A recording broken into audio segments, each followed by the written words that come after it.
Hello. You see, there's a little bit of a pause there. It's because we're discussing Ange Postecoglou and he's tapped our stream, hasn't he, Chang and Adrian? He's listening in because he wants to know what us Spurs fans think of him. And I think on the most part, he's a very well-loved man because he speaks the truth and he speaks his mind a lot of the time, like us Greeks do. So let us welcome in Chang Ching Chong and Adrian Schroker, the Mr. Spurs diehards, THFC till I die. You know what I mean? Tottenham till I die. That's what we are. We are going to die Tottenham fans, and there's going to be a Tottenham heaven. I'm sure there is one up there, right? Because if there isn't, I'm going to put in a petition for one, right? So how are you guys? First of all, how are you, Adrian? You're the stalwart of our community, and you're the historian. So how are you today? I'm fine, thanks. I'm feeling fresh, ready to discuss all things Spurs. I mean, I know that today we'll probably come on to it, although we won't be able to talk about it. Spurs have got their AGM today, haven't they? So yeah, we'll see how we read into that, whether it's just a PR exercise or whether, what comes out. But I think, I don't know what time that's going on, but I should imagine it'd be sort of mid-afternoon here. So unless it started already, I mean, I don't know the timing of it. Yeah, and this is El Tel Cockerel, everybody. It's not Spurs diehards, but we will be starting very soon. But as we're helping out Jose, a lovely gentleman, we have the fantastic Chang on, and we've got Jose joining us. Lovely. All right, Jose. But first of all, let's welcome in Chang as well. Right, let's unmute you, Chang, because I think you're on mute. Thank you. Yeah, I just unmuted myself. First and foremost, I have to put up a very quick disclaimer. I'm actually waiting for my food here in the diner. It's 7:30 p.m. This is roughly my dinner time. So that's fine. I will be muting myself from time to time because the patrons are coming in for their dinner time here in Kuala Lumpur. So it might get kind of noisy in the background, in the backdrop, but otherwise, I'll just try to drown out the noise with my vocal cords, my vocal cords. So bear with me, but I will try my utmost best to be as audible and as clear as possible. But otherwise, thank you very much for having me on. This is rather impromptu, I must say, and I apologize for not having a Spurs jersey as I usually do on any of the shows that I do. But whatever we have to get into today, whatever we have for discussion today, I can't wait to get into it because it's been a good fair while since we last had any Spurs action to talk about, whether it's post-game or weekend previews or even the friendly that just ended about a fortnight ago, exactly a fortnight ago today. Yeah, so I don't know about you, but I am expecting the Euros to get into full swing come tomorrow once the national squads have been announced. But again, I must say what a disappointment it is to see the likes of James Maddison being omitted from the English national side. I think it's England's loss, put it this way. James Maddison, despite him having a rather patchy end to the season, I think he still has a lot to offer, and you never know when he is surrounded by the likes of Harry Kane and Jude Bellingham, just to name a few names. You never know. Those are the kind of players that will elevate anybody's game, and I felt that James Maddison really needed the international game time. But you know what? England's loss is going to be our game. So let's get into today's topics and whatever we have in store for the listeners and viewers. Yeah, do you know what? I just want to add something about James Maddison very quickly. I think a lot of footballers have a lot of setbacks in their careers, right? Be it they're not picked for their country when they feel that they deserve to be picked, or they're picked in the 26 and then they're chopped from the side. I think that's very cruel. I think, they should just choose the 22. Yeah. They should have reserves, obviously, in case the player gets injured. I think that's very cruel the way they do it internationally, and all countries do it, even in the ladies' game. And I think James Maddison, he's got a point to prove now. So I hope he's got a bit between his teeth, and comes out fighting for Spurs to prove that to Gareth Southgate that he made a big error in leaving him out of that 22-man squad, you know. And I just feel it's sad.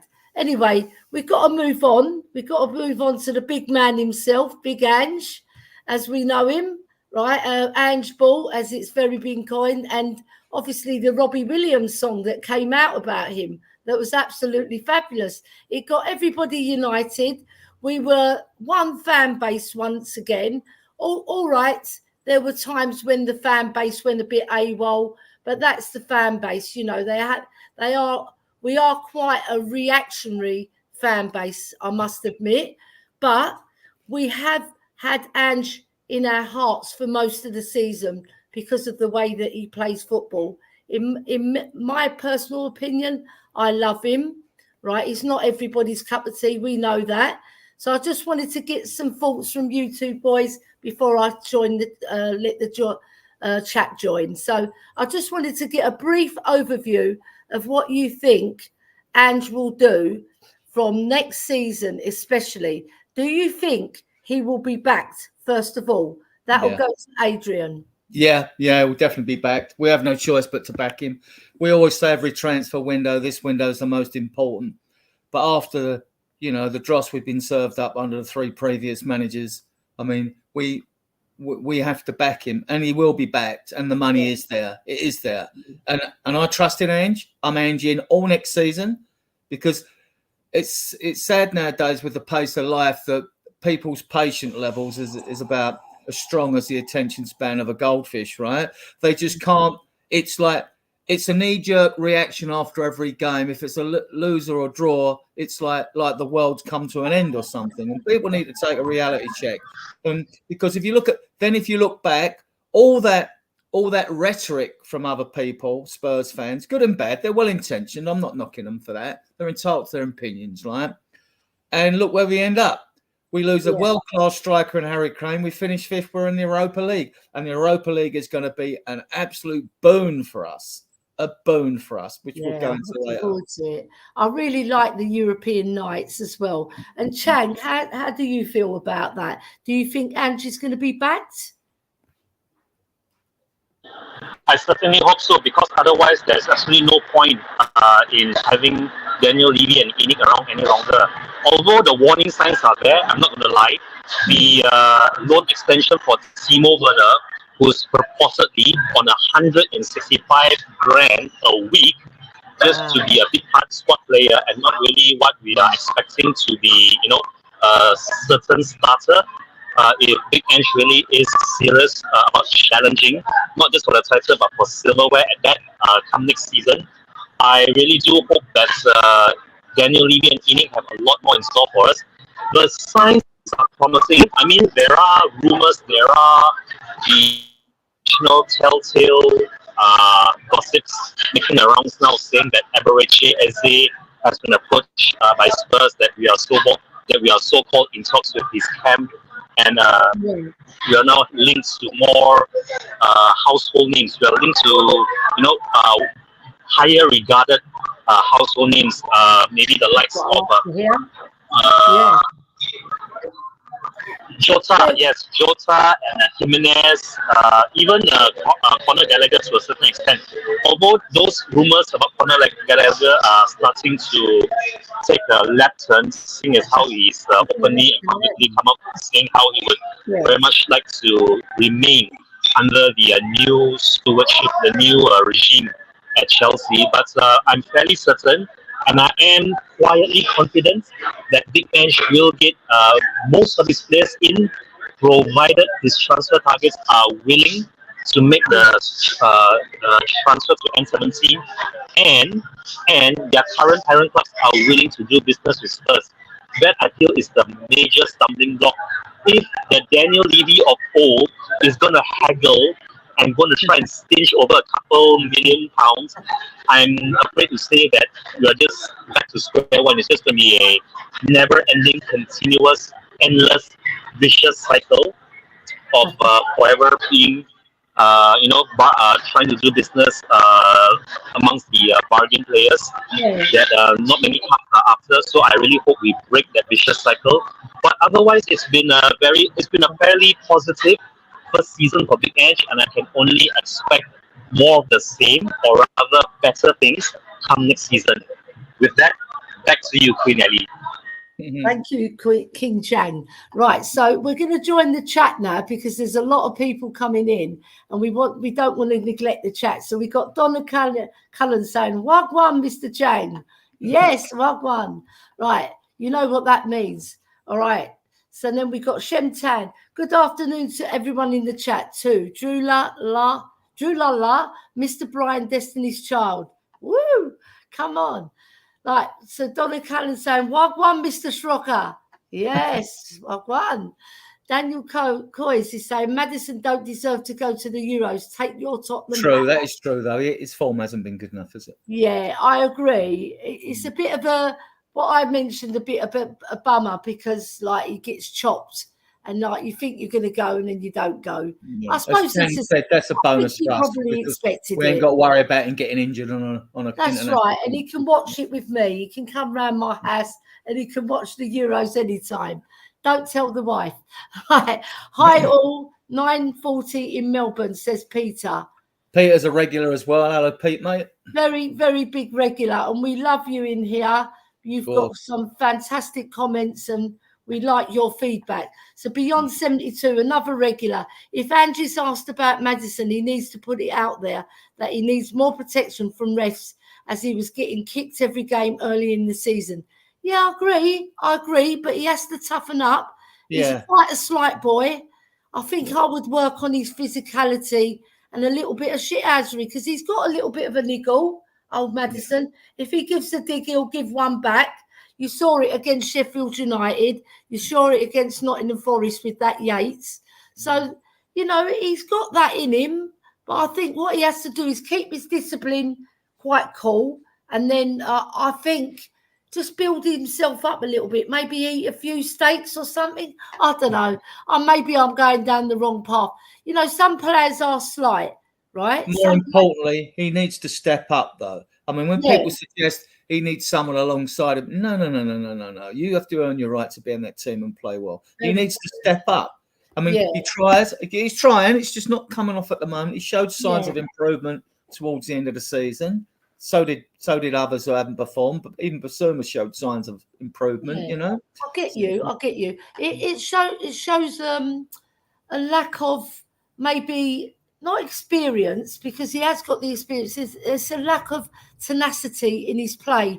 He is trying, don't get me wrong, but there's not enough effort there, which I've seen, and he's getting marked very heavily. What do you think, Chang? Do you think Maddison needs to step up next season, or do you think that the injury held him back? What are your thoughts? I think that his injury did hold him back to a certain extent. I mean, this isn't something new for us in previous seasons. And in this season alone, if you were to look at the form of Ben Stankour, Udogi, Kulusevski as well, and some other players who came back from injury but weren't really fully fit, and it really showed when they took to the pitch, especially the likes of Ben Stankour. And I believe it was either Porro or Van der Ven. One of them wasn't doing really well in defense when they came back from the injury, so I believe that might have hampered James Maddison to a certain extent.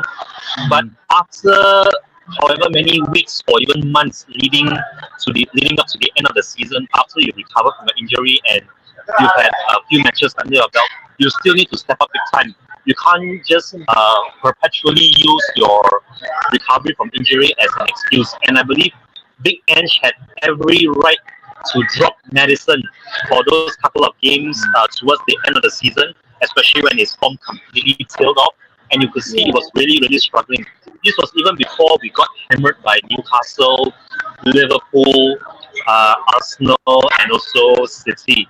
Even before those 4 consecutive defeats, you could see that he was absolutely struggling. And as much as I would like to give more game time to the likes of Lo Celso and even to Oliver Skip to maybe try and step up in his absence, the fact of the matter is that James Maddison is part of our leadership group for a very good reason, and that reason solely being him as the supposedly vice captain of the club, he should be marshalling the midfield the same way, say, Romero is marshalling the defense as another vice captain, and Sonny is leading by example from the front lines as our club captain. As vice captain or as part of the leadership group, James Maddison has to step up massively and tremendously next season, because otherwise you'll just see him, warming the bench just like he did towards the end of last season, and we really wouldn't want that because he's shown his quality, make no mistake about it. And we've seen that quality at Leicester City even before Leicester City got relegated. So to see him sort of like take it easy, sort of like, take it for granted almost. You see it's more taking his leadership group, or rather his leadership role for granted, even his starting position in the Spurs squad. I think under Big Ange, absolutely no one is a sure starter. So James Maddison, for me, has to step up massively, or we might even look to replace him come January or the next summer if he doesn't fully six up and start performing for us. Back to you, Queen Ellie. Cutthroat comment there, Chang. Right, so I'm going to move on from James Maddison because we can talk about him all day. But this show is about Ange. So audio artisan saying, afternoon peeps, England in a major tournament with 0 Spurs players is disgraceful. Well, we've got a next one there, so we're going to say he's a Spurs player anyway, aren't we? He was with us for most of his career, so he's not Bayern Munich. We're not saying it. He's our boy, right? And his mural's still up at White Hart Lane, isn't it? So Chris Hagenbar, the chicken man, I call him. Welcome, welcome. Big up Ellie, Adrian, and Mr. Chang. Lovely. And then we got Leo. Hey, look, Leo. You got to see this. Look, I'm not one for. Hi, Leo. Hi, Leo. Come on. Yes. Good morning, my homies. And he always puts the soap there because we've got a running joke with the soap, me and Leo. He was in the shower one day, but I'm not going to go there. Right. So Beyond 72 is saying, don't order the lasagna, Chang. You never know who's listening.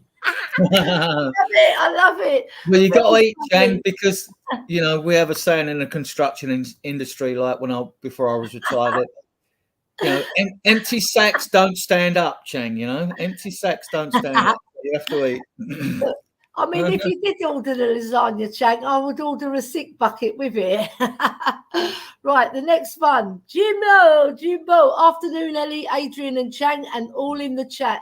Whoa, come on, Jimbo. Right, Shem Tan's in the house.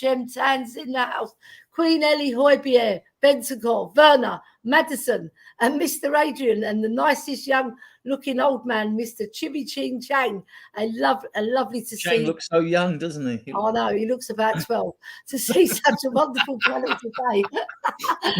He must be using his oil of oil or something like that. It must be what he's eating. I reckon he's a very healthy lad, and he's got 2 beautiful kids as well. They're keeping him young. Yeah. So just the harmless potatoes in the house. Whoa, look at that!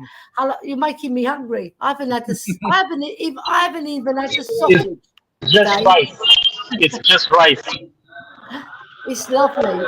What's it got in it?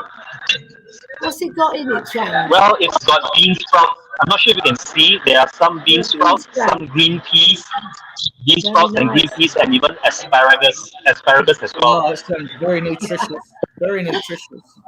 Right, so just a harmless potato saying, hello, everyone. Big up Queen Ellie, Adrian, and Chang with a thumbs up. Lovely. That's what we like to see. And then Eltel Cockerell, he's the man himself. Garcia. You have to say Garcia. Smash the lights and prepare for another gust. We've got another gust coming. Gust of wind. A gust of wind. A gust of wind is going to blow into the channel. The man himself, Mr. Ange Postecoglou's private protector, David. Good day, Cobber, David. Good day to you, mate. Good day, Leo Cobber. Yeah. So, David, we want to know what you think about Ange Postecoglou in a nutshell, all right? Keep it brief because we're not here all day, all right? We know you love him. The Mile High Hotspur, beautiful scarf, Ellie. I know. You gave it to me. Oh, Cobber. Right, I'm going to read them all out. I don't care. The Mile High Hotspur, big up, homie. David Shear saying, I reckon the fact we have 0 Spurs players reflects the state of our homegrown. Yeah, you might be right there, David. You know, we have to start producing them. We've got lots of people helping them. We've got Jermaine Defoe, Ledley King's in the background.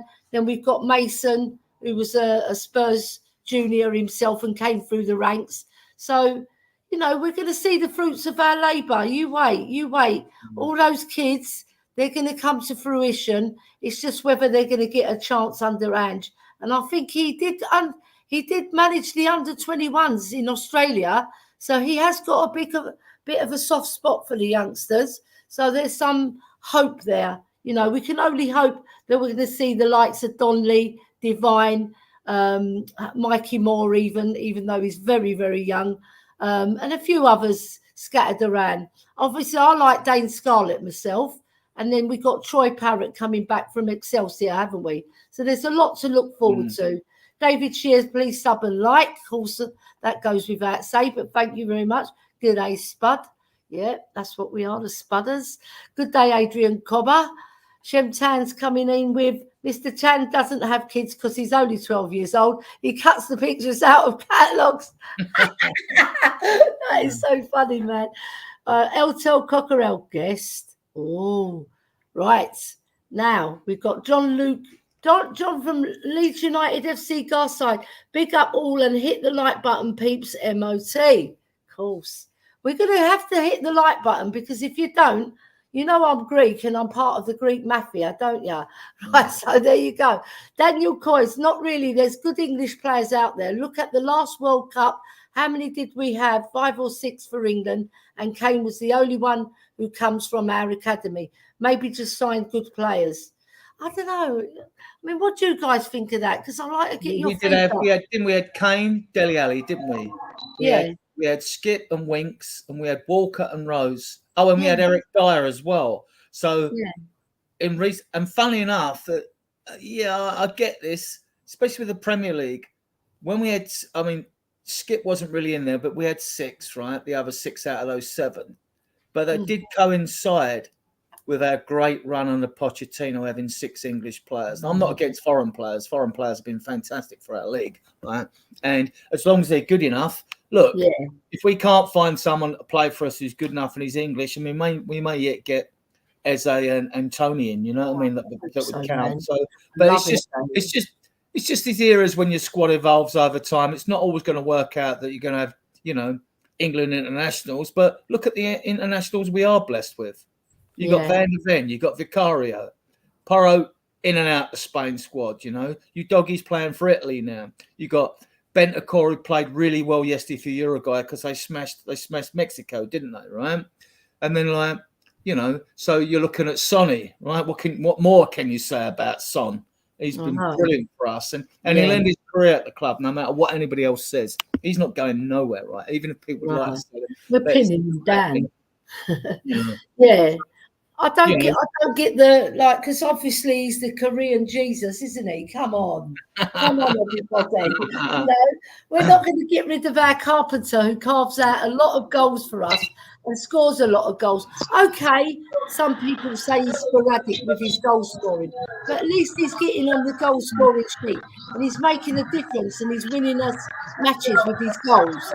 I'd like to see more of his long-range shooting because we didn't see a lot of that, and that's Sonny's speciality. He's fantastic. Left foot, right foot, top pins, bottom pins. Fantastic. Chan, you want to come in there? Come on. Queen Ali, yes. Yeah, Queen Ali, can I just quickly say something in regard to this quote here about the English players? Okay, so I've got to be honest, all this while, I mean, I fell in love with Spurs because of England, and more to the extent, it was Gary Lineker, Gary Lambert, Paul Gascoigne, and Chris Waddle from the English national team that got me hooked onto Spurs in the early 90s. So this coming Euros, this particular Euros is going to be very, very strange to not see a single English Spurs player representing England. And just to give you an idea of how big of a deal this is for me, if you remember the previous World Cup, not even the last World Cup actually, the previous World Cup, I remember there was this one penalty shootout that England had against Colombia. If you remember the penalty shootout, we had 4 Spurs players take penalties for England, and all 4 of them scored, and we sent Colombia out in, I think it was either the quarterfinals or the round of 16, but it was the first time we had ever won a shootout in the modern era in an international competition. And those 4 penalty takers were Kieran Trippier. He opened the scoring. That was then followed by Kane. I believe it was either Danny Rose, or I remember it was Ali, one of them. And then finally, the final English penalty taker that scored his final spot kick and sent England through. Most of you remember this. It was actually Eric Dyer. That's how big of a deal England and how synonymous Spurs players were with England. And even before Pochettino, I remember something like it was under either Harry Redknapp or Big Martinho. We had Paul Robinson. Paul Robinson was England's number 1. And after Paul Robinson, we had the likes of Aaron Lennon, Tom Patterson, Jermaine Genius, Peter Crouch, even Darren Bensu at one point. And you add Ledley King and Michael Dawson behind. I think it was something like 6 or 7 Spurs players in an English national squad. That was never, it was unprecedented, put it this way. And you compare however many years later since then to this current coming Euros, where we have absolutely no Spurs players representing England. It's such a crying shame. And not only that, I think it's kind of worrying too, at that if we look at our current squad, now that we've officially offloaded Tanganga, Jair, Perisic, and also Sessegnon, we have only, I think, 4 homegrown Spurs players now from the academy. And none of them are going to make the grade anytime soon. Sad to say. As much as I would like to say, oh, you know what, Austin, Whiteman, Oliver Skip, all of them are going to make the grade. Sadly, I think the last couple of seasons, Paris the other one. So I think it's kind of disheartening almost to see that the players coming up the ranks aren't really making the grade. But I will caveat this by saying, Elfie Devine, Dorrington, Jamie Donnelly, even James Scarlett to a certain extent. I really do hope they get their chance under Big Ange from next season. And let's just hope for our internationals who are returning from the Euros and also the Copa America to come back unscathed and have a proper preseason. And let's just put last season behind us and kick on with next season. Back to you, Queen Ellie. Thank you, Mr. Alex. Right, so we've got lots of people joining us in the chat, so I hope you guys don't mind. I'm going to catch up with it. So we've got John LUFC saying Jess Lass, because Jess is in the house as well, but I've got to go up a little bit further. Right, and then we've got David Shear saying, good day, Jess Cobbett, keep him well. Jess is a very popular girl because she does a fabulous show. She's fantastic. And it's always entertaining. Right, Daniel Coyes, the 3 Tottenham players who took a penalty against Colombia was Kane first, then it was Trippier, and then Dyer took the last penalty. I remember it well because it just about went underneath the goalkeeper's arms. And he didn't really do a brilliant shot, but it just about made it in. Right, so we've got Eltel Cockerell saying, afternoon, Vindaloo, and welcome, mate. Right, and then we've got Jesse Talks Football Fan Channel. David Shear, hope you're well. John Luca saying, John L UFC Garside, hey. Yep. Right. And then Daniel Coyce, take it easy, David, mate. And then we got Vindaloo saying, Eltel, big up.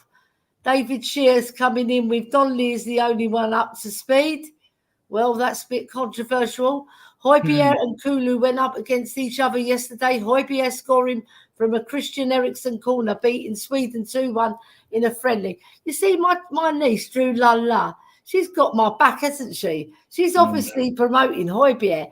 Now, Højbjerg, I'm not going to go there. He gets me into trouble. I'm not going there. David Shear, Drew Lala, good day, my shovel-handed beauty Cobbett. And you're hitting on my niece there, David. You know what I mean? You've got good taste, I must say. Jesse talks football. Smash the lights up. Come on. Smash them up. Let's get this stream out to loads of people so they can see the likes of Jose, the likes of Adrian, and the likes of Chang with their fantastic football knowledge. Daniel Coys, John, yeah, mate. I remember Pickford saved the pen just before Dyer, last pen to win it for us. Yeah, I remember that. You know, it's such a jubilation, isn't it, Adrian, when England do well internationally? I love it, you know, because it gets your juices going for the England national squad. But what we alluded to yesterday, Adrian, about the German team going off for 4 weeks when they have their break and they actually train together. Don't you think we should do that as well? Yeah, I mean, well, during a winter break, I'm not sure. I mean, I think our clubs probably get greedy and go and do a tour game, don't they, or something like that to get a few quid in, or they go the warm weather training out in like Dubai or something like that. Don't really need it though, do they? Every time there's a gap, clubs will always look to make money. You know, you don't make money when you're away with England, you know. And the thing with England anyway, I mean, I used to be so passionate about England, have so many shirts. Now, pre-qualifying and qualifying games, I just can't. Put them into storage. Yeah, I can't be bothered. Friendlies, no.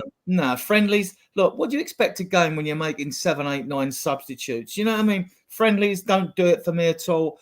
Once a tournament starts, I'll start to take an interest. Maybe it'll get my juices flowing, like. But everything prior to a tournament starting just doesn't do it to me. The Olympics now. I'm going to have an Olympics for football. I mean, come on, all right? If it was completely amateurs, fine and fair enough. But, like, why? Why? Because the Olympics want to see the Olympics, they're trying to monetize the Olympics and make it as more attractive as possible by attracting lots of sports. They also attract a lot of world sports, you know. I mean, soon you'll have darts at the Olympics, won't you? And things like that, you know. I mean, sorry, darts fans, right? You know what I mean? But, oh, my God. Darts fans, don't go there because my future son-in-law is a big Chelsea fan. There's 2 Chelsea fans. Well, we know Saka and Maddison are darts fans, don't we? You know what I mean? Yeah. Well, I mean, Sam, he's a big darts player. His dad, Steve, he's bigger than Sam. And that's saying something because Sam is 6'3", right? Yeah. And his dad next, snooker? What next? No, they like darts. They're a darts family, and even their mum Sue plays darts, and she's a champion darts player as well. So, like, I'm going to get a dartboard for my house, invite them round. We play darts all night, and they'll slaughter us because we're rubbish at darts. We're more good at I'm pretty good at snooker, and I'm pretty good at pool. So, anybody wants to give me a match? Make their way to Enfield. There we go. Rooty 2. What are you saying? Rooty 2. Here we go. Big up all Southgate choices are Bowen, Foden, Gordon, Grealish, Kane, Palmer, Saka, Tony, Watkins. Why would he pick Madders? True. Yeah, well, all those players have had, apart from Grealish, I would say he's had an up and down season because he's not been used a lot. And he's been chopped and changed. He hasn't really pinned himself a place as a first teamer at Man City. Yeah, so maybe he could have got Grealish's place, but I don't think. If you don't mind me saying, no way. What do you think, Chan? What do you think of that? If you don't mind me saying, yeah. Among this list of names of English players who are chosen by Southgate, there is one name though that was left out, and this name recently won a Champions League medal with Real Madrid. That name would be Bellingham. You add Bellingham, he immediately outperforms every single one here, apart from maybe Kane, who has got the better of him in terms of the goal scoring and assists. But other than that, you put Bellingham in this name. Everyone is fighting for a place now. Whether you are Jared Bowen or Phil Foden, or Jack Grealish, Cole Palmer, Bukayo Saka, Ivan Toney, Ollie Watkins. I mean, the potential is endless, I would say this, but whether Southgate can get a tune out of those English players and actually get through, you know, to not just to the final, but to actually lift the trophy after the final. I mean, The last time, any credit where credit is due though, the last time around, England were very unlucky to have lost out to Italy on penalties. That was such a heartbreaker, seeing as how that Chelsea Italian player missed his spot kick. I can't even remember his name. Pickford saved his spot kick, and then Saka was up next, and Saka missed as well. That was such a downer, but hopefully this time around, England can do one better and lift the trophy finally and break the international hoodoo. I am not going to nitpick too much on Gareth Southgate's choices, because for me, as I said earlier at the beginning of the show, England's loss is Spurs' gain, and I could say the same about Pedro Porro as well.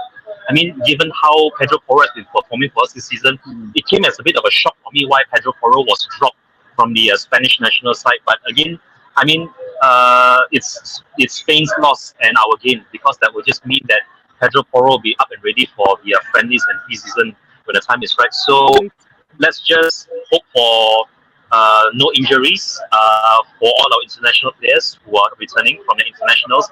And earlier you mentioned something about Højbjerg. I think I should mention this as well. Pierre-Emile Højbjerg, just 24 hours earlier, Pierre-Emile Højbjerg got the better of Kulusevski's Sweden in a friendly.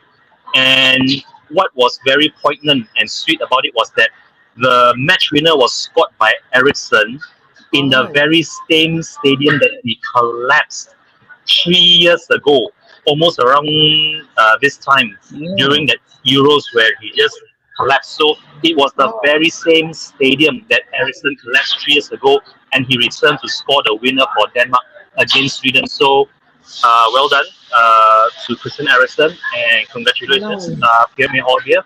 You got the better of your Scandinavian compatriot Kulusevski, and if you are, and this is a big if you are staying with Spurs, I would welcome you back. I mean, I never wanted to usher you out the way maybe some certain quarters of the Spurs fan base will try to do that. But anyone that plays for Spurs, I would back them 100%. Regardless if you are Eric Dyer or Jeff Spence or Joe Rodgers, I will still pull it back to you. Back to you, Queen Ellie. Right, I've got a question for you two. I'm confident, both of you. I'm confident we'll get a tune out the England squad. But do you think we'll get a tune out of Southgate? Well, do you think we'll get a tune out of him? I'll tell you what we will get. We'll get a nice line of what's it called, waistcoat that he wears. He likes to wear a waistcoat, doesn't he? Right. So I don't know. I will say this about. He comes in for he'll get a nice line of waistcoats, like tweed ones usually. I will say this about Southgate. Right, but I think it's quite a lot. I will say this about Southgate though. Well, go on, Chang. Do you want to speak? Sorry, Queen Ellie, but can I say yeah, correct. No, it's a very quick point I have to point out. For Southgate to not win any silverware for England, whether it's the World Cup or the Euros or any other major international competition, with Harry Kane, probably England's most prolific striker in the modern era. Forget about Jimmy Greaves, forget about anyone who came before him. For him to not win a trophy, Kane specifically, with England is going to be a crying shame, much as the way he never lifted silverware with Spurs as well. So I feel that this might be last chance saloon for Southgate, because there are hints, or rather there is talk that maybe someone like a Thomas Frank or even Graham Potter might take over the reins of the English national squad if Gareth Southgate can't perform and deliver in this Euro. So we'll just wait and see how England perform, and hopefully this time around Harry Kane will indeed lift silverware, even if it's with England and not at the club level. Back to you, Queen Ellie. Yeah, I was just going to say, he does come in for a lot of stick. He has got the best record, apart from Alf Ramsey, our famous footballer of 1950-51 team that won the league championship for the first time for Tottenham Hotspur. And then he goes on to lead England to their one and only World Cup victory. But what a great day. I actually posted on the Irish Hotspur what it meant to me. You know, I'm a Greek Cypriot girl by heritage, but I'm English. I was born in England. I'm Tottenham through and through, and I'm England through and through. Even if they play Greece or Cyprus, I'm supporting England. That's my country. I was born here, right? So I've got a lot of love for anybody who takes over the England job, because they're onto a loser already, because the media will put so much pressure on the England team. But one thing's for sure, we've got a fabulous side, right? We can't go wrong with these footballers. They're absolutely cooking in the Premiership. They didn't do so well in Europe this year, but they've been cooking in previous seasons. And they've got the added benefit of playing with all the players they're going to play against. So they know their game. So what I would suggest to Gareth Southgate, get your tactics right, play to your strengths. You've got some fabulous footballers, especially the forward line and the midfield, such strong fit footballers. And you've got a great goalkeeper in Pickford who will give his all. He's a Geordie, so why wouldn't he? You know, and there's passion in that team as well that I see. So I'm hoping that we actually win the tournament this time and bring it home, because we always sing that song, we're going to bring it home, and we don't. We just fell short against Italy. We were 1-0 up with Luke Shaw, scored a lovely, I think it was in the first 3 or 4 minutes he scored, you know, and then it went a bit pear-shaped in the second half and we lost our way. And then the Italians, they're so great at grinding out a result. They're noted for it in their own leagues, you know, and a bit of shithousery there, here and there, and they won the match. And it was such a shame, you know, because I was working with an Italian guy at the time as well, and he was giving me some, you know, so I didn't like that. So hopefully, Adrian, we've answered your question quite thoroughly there, and we move on to Vindaloo saying, big up, Chang. We're going to add you to that, Adrian, because he didn't know you were here. You behave, Ellie. I'll never behave, you know that. Big up all. I'm a bit of a naughty girl, you know. Sometimes I can be naughty. Sometimes I can even be nice, you know.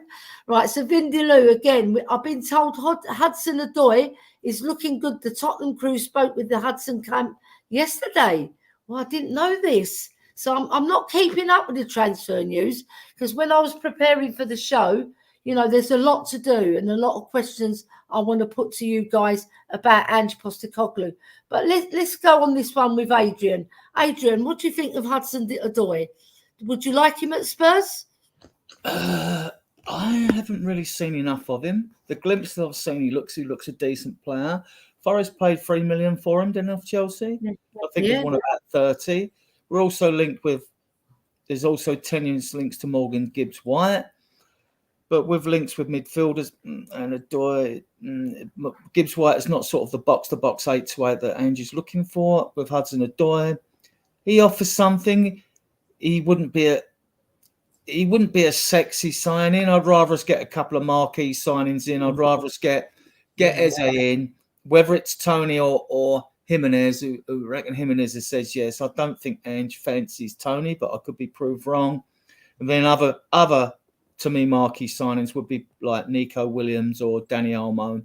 To me, who've done really well. They would be a good sign. Hudson-Odoi, he's not a sexy signing, is he? I don't think the Spurs fan base would react very positively to a Hudson-Odoi signing.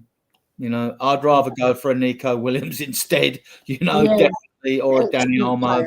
I mean, and they've got cheap release clauses. So if you're going to pay 30 mil for Hudson-Odoi, I think Nico Williams' release clause is only about 40 million.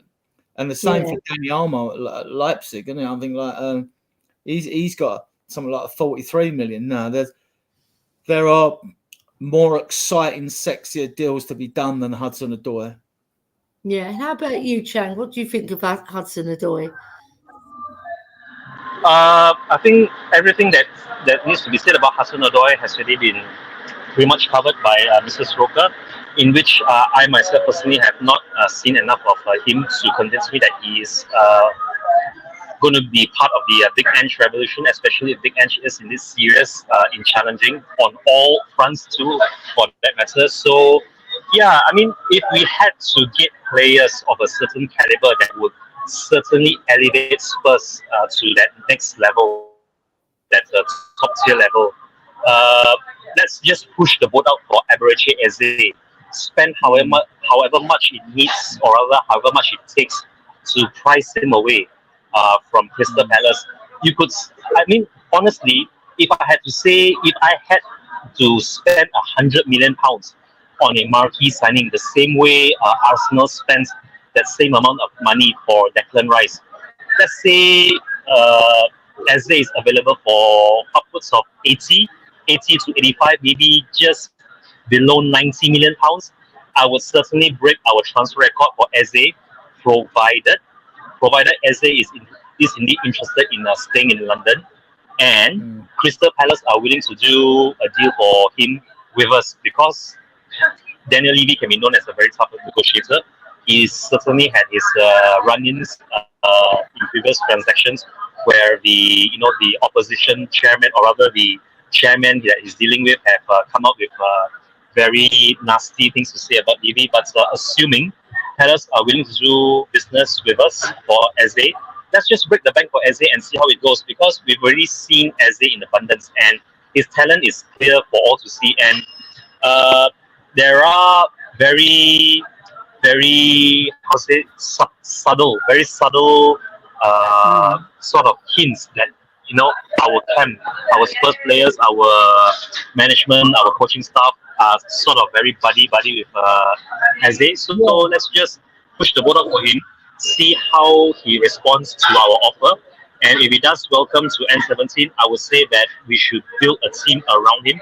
That is, of course, if he can stay fit. But what the signing Eze would be, and I wouldn't really put it past Big Ange to use his charm and to use his charisma to try and convince Eze to come to N17. Back to you, Queen Ellie. Yeah, and I just want to add to that, because like Hudson-Odoi, obviously the got of Nottingham Forest, is a Greek gentleman. I can't remember his name because it just slips me. But I've got my Greek connections. I can say to him, look, we don't want Hudson-Odoi. We'll have Morgan Gibbs-White. And I actually like Jacob Ramsey. I think he's a very good young talent. I've watched him for a little while. He's got some skill set that's lovely. And do you know what would be a very good addition? Is John McGinn. But I don't think he's going to go from Aston Villa. That's another one I would like, because he's like Højbjerg on speed. He is, right? Because he's like he's like an upgrade from Højbjerg, but he's even better technically as well, and he can move the ball quickly. So if we could get some similar player to him, because I don't think Aston Villa are going to let him go, right? So I think maybe Paulinho or possibly Zubimendi, who Kate likes. Yeah, I think he'll be a good addition because he's a box-to-box and he's very tenacious and very strong as well. So I think all these players we're thinking of replacing, one of them being my man Højbjerg, we've got to upgrade in a good, positive way. Hudson-Odoi, I'm sort of umming and ahhing already before I even mention his name. And I don't want to be doing that, but he might prove us wrong if we bring him to the club. There's plenty of players we've brought to the club, lads, where we thought it wouldn't work out, and it has. And there's been plenty of players where we think they're going to take off and light up White Hart Lane, and they haven't. And they've what we need to do is get not one marquee sign like Eze, but about 3 in. Then if you get Hudson-Odoi, the fan base will accept it. They're not going to accept Hudson-Odoi. The media will go into a meltdown, right? Yeah, we've also been linked with Murillo, the defender at Forest as well, haven't we? And there's been tenuous links to the Brazilian Pereira at Fulham and James Garner at Everton, the young midfielder as well. Right. Yeah, but these we're going to get all these links, aren't we? And we're going to be linked with every man and his dog as usual. And it's a question we have to wait for with these signings, whether they gain traction when more of the media pick these stories up. And then the clues always to me are we are speaking to the agent and the player, or the agent and the player has agreed terms, or more importantly, like the Eze one, which is very good, the club are talking to Crystal Palace. Well, there'd be no point in talking to Crystal Palace if you haven't agreed a deal with the player. So I think the player wants to come, and it won't be 100 million. It'd be about 60. I think it'd be around the 60 with add-ons, and I think Palace will accept that. Come on, 65 max. Then let's go. Let's be bold now. Let's go and get a Nico Williams or a Danny Olmo or whatever. Yeah. If Ange can't find his number 8, but because when you look at Gallagher, you look at the player, box-to-box midfielder, and then I struggle to find other box-to-box midfielder. I mean, Weston McKennie at Juventus is a box-to-box midfielder. He's fell out of grace there. He didn't do that well at Leeds. But if you just want a box-to-box midfielder, he can do that job, right? But then again, he wouldn't be a sexy signing either. So after Werner sent social media into meltdown, right? I'm not a fan. I know most of us in the social media don't seem to appear to be fans of him, but we need to get a few quality signings in that not so much appease the fans that are good enough for the club to take us forward. So we want.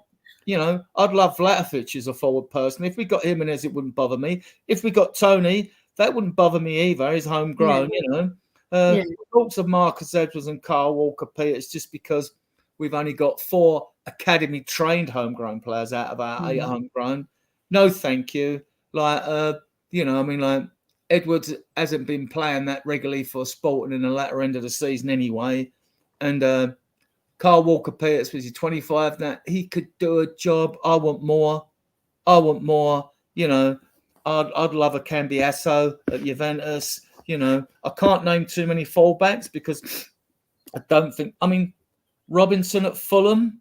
Very good player.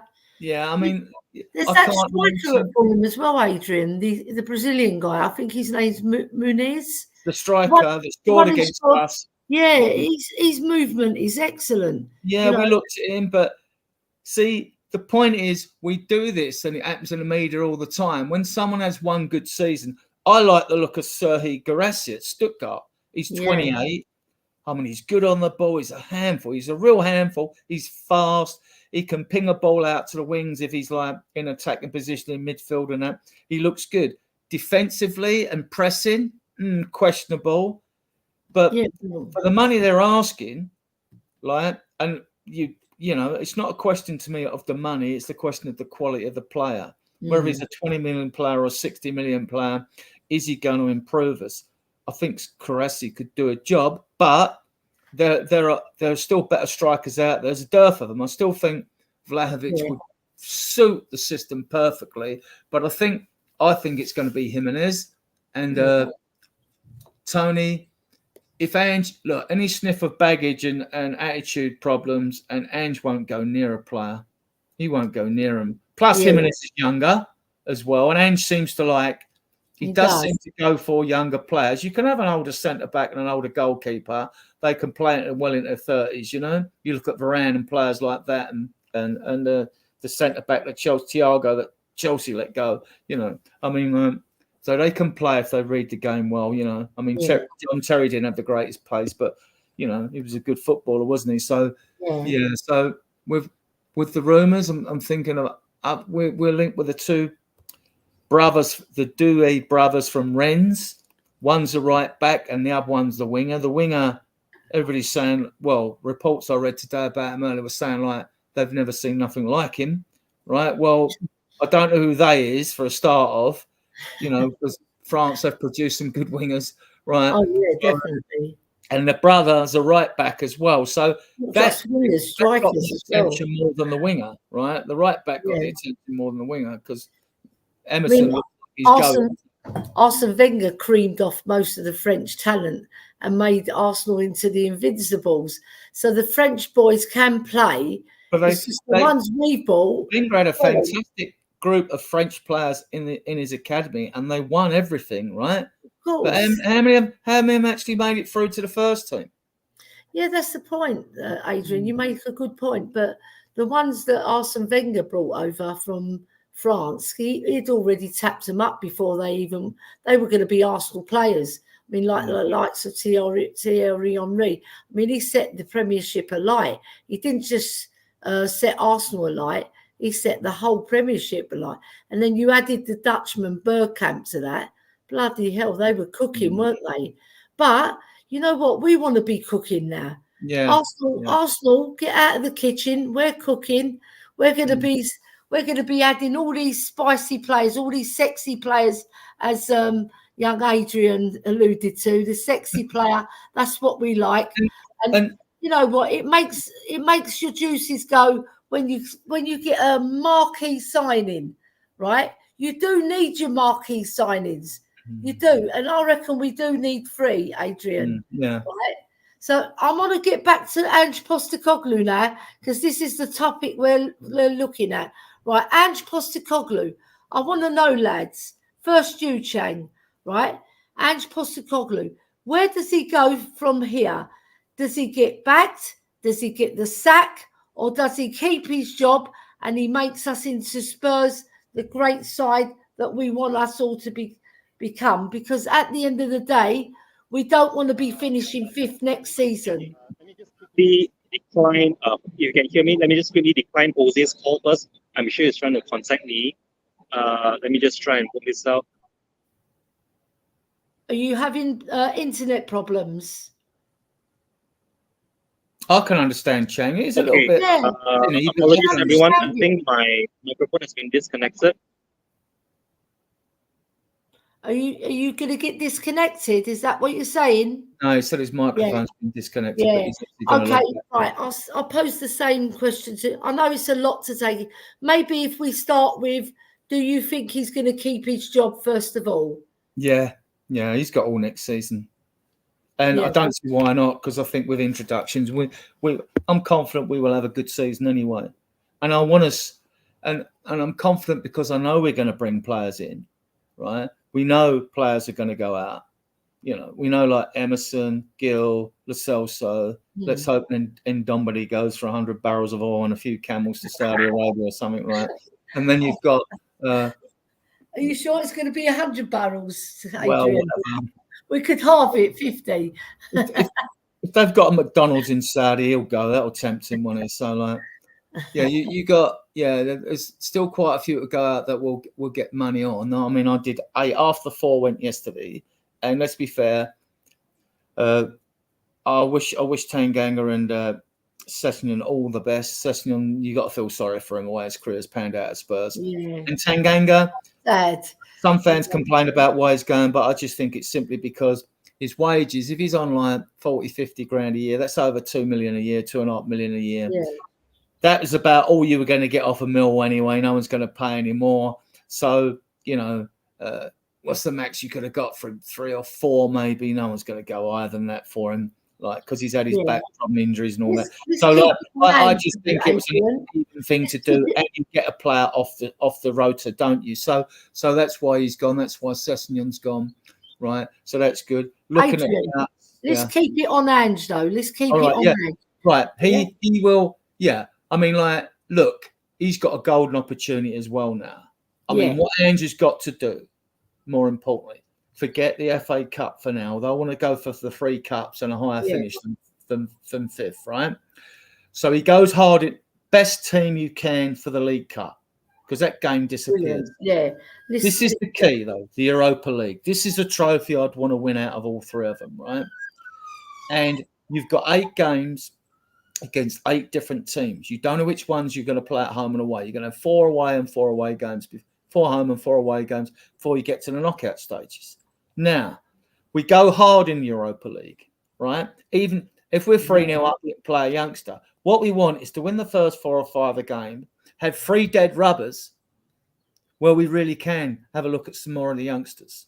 Yeah. Right? Don't risk them in the League Cup, right? Unless you really think they're ready in that League Cup game, which will come up first. Yeah. Right? Don't risk them there. Go hard. I mean, if we were going to go 3-0, 3 or 4-0 in Europa League first half or something, or with half out to go, bring the youngsters on. Bring them on. Bring Donnelly on. Bring Scarlett on. Scarlett's going to have a good career in football, whether it's Spurs.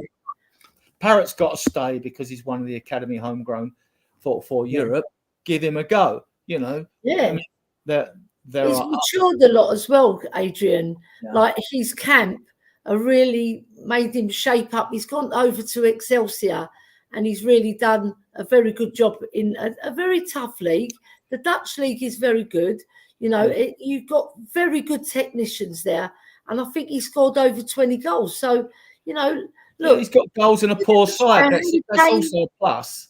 He's got goals in a poor side. So people sneer. I mean, I'm not bigging him up in a sense. I just think, well, all the loans that Kane had before Sherwood gave him his chance, right? You know, we were virtually going to give Kane away, you know. So now with all the other youngsters, I mean, you got Lucas Bergveld coming, and he's 6'2". So I mean, you want to see him get game time on the pitch. Look, these kids are not going to give you consistency over. If they play half the games, we're guaranteed to play 48 games with 2 domestic cups. We don't get knocked out. 30 home games, 48, 8 Europa League games. That's 48 games. So if you split the team into 2 11s, and you could give everyone 24 games each, right? Do you think Ange's going to give him a chance? Sorry? I'll just cut across you there. Sorry to be so rude. That's right. I wanted to bring it back to Ange. Do you think Ange will give them a chance? Because last year... Yeah, definitely.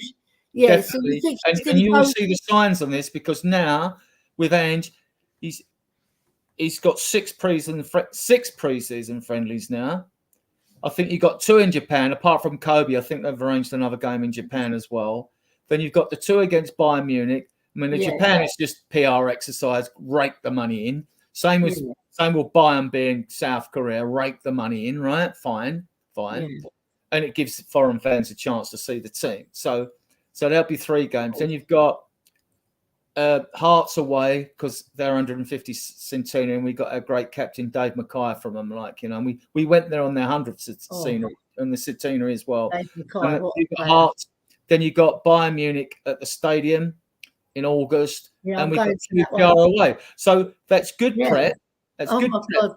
Ange will use those games. He will use those games. You will see youngsters, mark my words, you will see, you can clip this, you will see youngsters be given game time on them.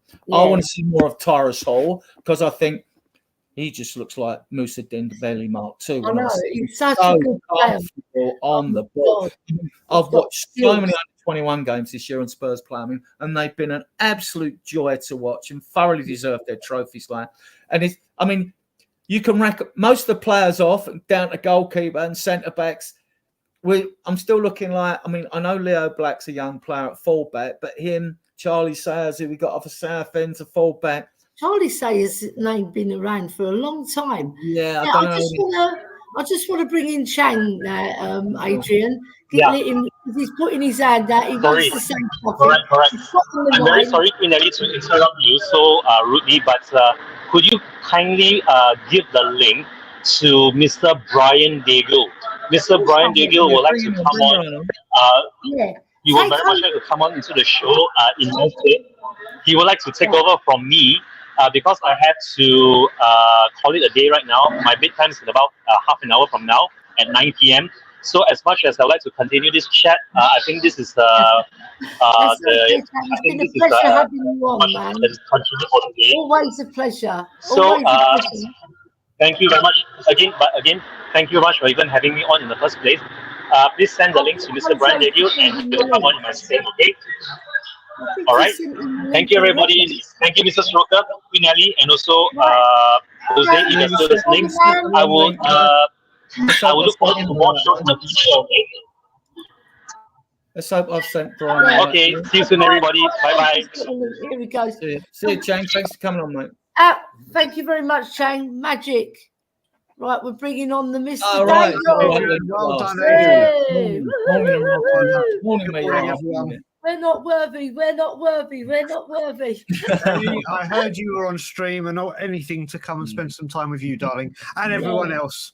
You know what, Brian? It's a pleasure to have you here as well. What a gentleman of our community, wants the best for our club. You know, sometimes misunderstood, sometimes understood.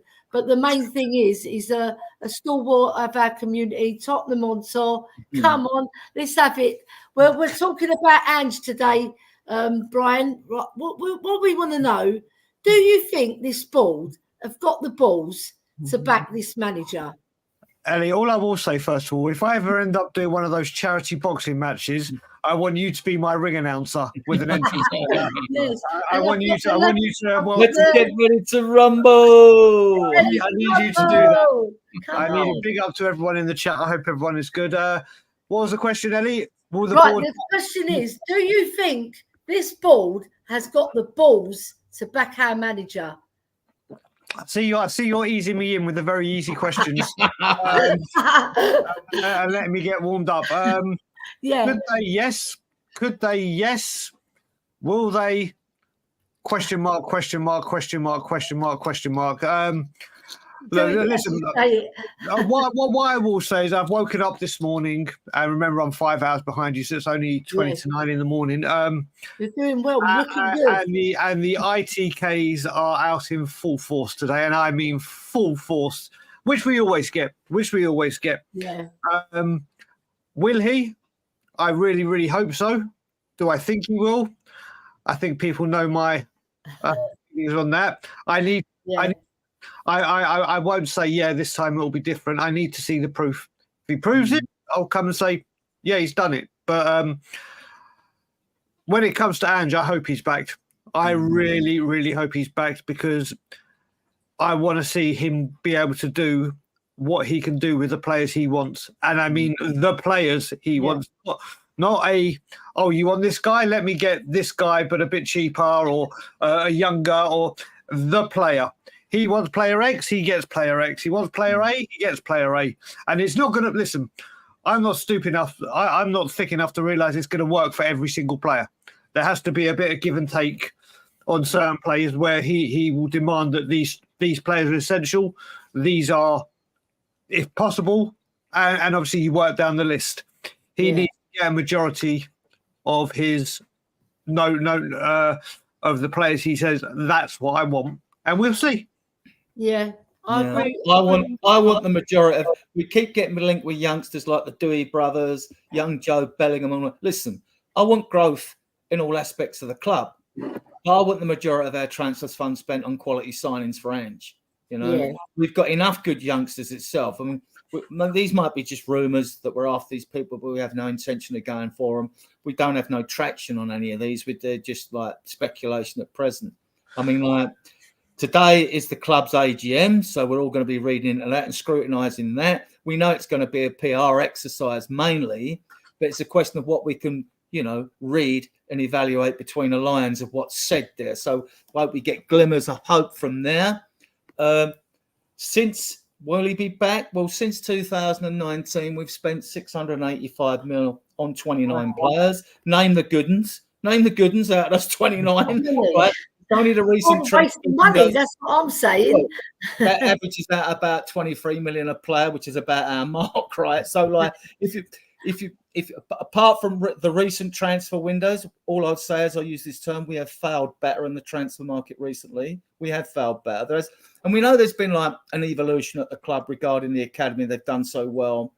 The women's football team, we know staff have been changed. I want to see whether Scott Munn now is a yes man, or whether Levy stepped back to concentrate on making money, which is the only thing he's good at. Really, he's useless on the football side, and so that like he then leaves Scott Munn, gives them the budget. Useless with a big U. Well, you look at that budget, 137 million, right, a year is on average. Now, we had our biggest turnover last year, so to me, there should be a bit more. I mean, Scott Butler thinks we got about 120 mil. I think we got about 150 mil without player sales. That buys you a lot if you're willing to spend it and not use that money to pay off some of our debt. That is the thing, right? So if you're willing to spend that or hold some back for January, which you've got to do anyway, right? Because we might want one or two more in January. At least we know we're going to want at least one, whatever. You're always going to want to improve the squad. So, and with 100 mil, we can get the marquee signings. There aren't too many £100 million players out there now, right? No, there might be a few like Eze in the 60 mil, 65 mil of add-ons. I think max type. Like I said, I wouldn't mind Nico Williams or Danny Olmo. I don't know what Ange wants. He seems to want a box-to-box midfielder, and all the midfielders, even more, they're not box-to-box. So I don't know what he wants. So we'll know more. We'll know more if he wants to change the system by who he brings in, right? If he is going to change it or stick to the inverted fullbacks move up the field as number 10s and the wide wingers that hug the touchline, right? Yeah. So like we'll know more about that. So to me, even if we only got 100 mil, right? If we only had 100 mil, and we've got more than that, right? You could put 20 mil down on 560 mil per players. You can get Adrian? no excuse for us not, and we want sexy signings now after the Virgil. We want sexy signings. Get Ezzy in. That would appease the fans. I think it's a tremendous player. Adrian, right? Adrian, I would love to put you in charge of our transfers. You know, not Paratici. He can move aside. Put Adrian Stroker. He'll sort out the 6 deals that we need, and then a few more youngsters, a couple of youngsters who are very, very good youngsters. We don't want to have 4 youngsters and one marquee signing, if you call it a marquee signing, and then one player we didn't even want, like Werner. I don't want him at our club. That's 165,000 for a man who says he's good at business. 165,000 for a player that scored 2 goals for us and missed about 30 chances in the short time that he was with us. To tell you the truth. See, that's 8.5 million. On the 8.5 million in wages, that's 17 million.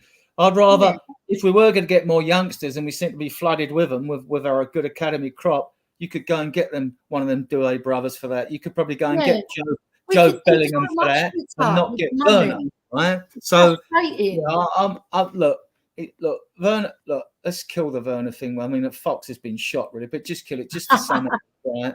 In January, he was an opportunist signing.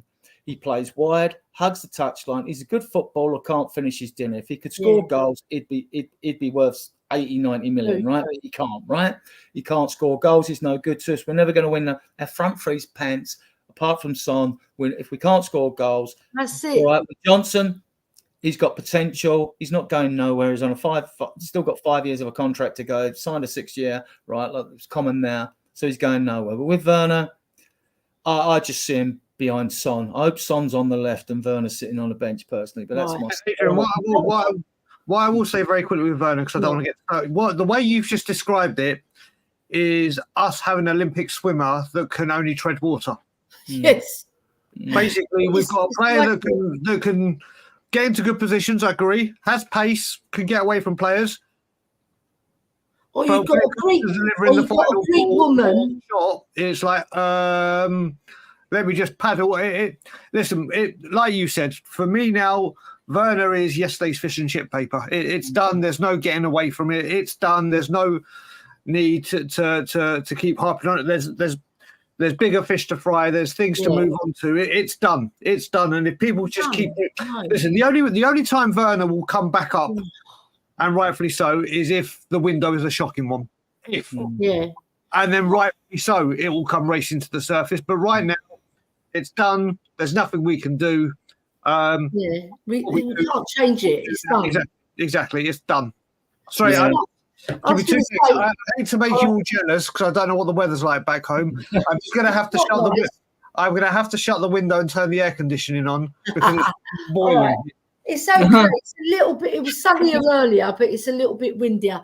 I was just going to say, Adrian and Brian, it's like having a Greek woman in the kitchen and she can't cook. You know what I mean? You know that doesn't happen very often. But I want to move on from Werner and ask Brian. So, how do you evaluate Ange Postecoglou in terms of what he wants from how he wants to push our club forward? Are you on board with that? I've always been on board with Ange, and I ain't changing now. Neither am I. I put it this way: I doing what I do and feeling how I feel about a certain person. I'm always very, very open about it. I don't come down. I don't change if he needs credit, I will. Yeah. But from all this time, no matter who it is, whether it be Nuno, whether it be AVB, whether it be one day Ramos, whether it be Mauricio Pochettino, whether it be the Lord Martin Yol, I never, ever, ever turn on managers until the very I just can't do it. The manager is the manager, and he's coming to England. Listen, one of the big things he done is he united the fans at the beginning, and if you look at it, I mentioned this yesterday. In my entire lifetime supporting Spurs since '79, and I remember religiously following Spurs since '87, Terry Venables, Martin Jol, Harry Redknapp, Pochettino, and now Postecoglu are the only 5 managers that I can recall that got the connection with the fans or built a connection with the fans and had the fans excited of where we're going. And that's 5 managers in the best part of 45 years. And Martin Jol for me is a very, very important person in Tottenham's history. I idolise that man. And when Ange Postecoglou came in, he probably came in out of all those managers in my lifetime with the biggest job to do with reconnecting the club. The club was, you got to remember how bad this time last year this club was. Yeah. In all assets, the fan base, the players, the manager, we had 3 of them. We were a mess. What he came in and done in a quick time was quite frankly incredible. Before I came back here, I went to the Burnley game, the 5-2 away. I've been to so many away games in my life. I had a season ticket for 10 years when we were bad and we were hope, and I had never seen an away end like it, ever. Lovely. The place was bouncing. The place was literally the manager. You got to remember, it normally takes a while for a manager's name to start getting sucked. This guy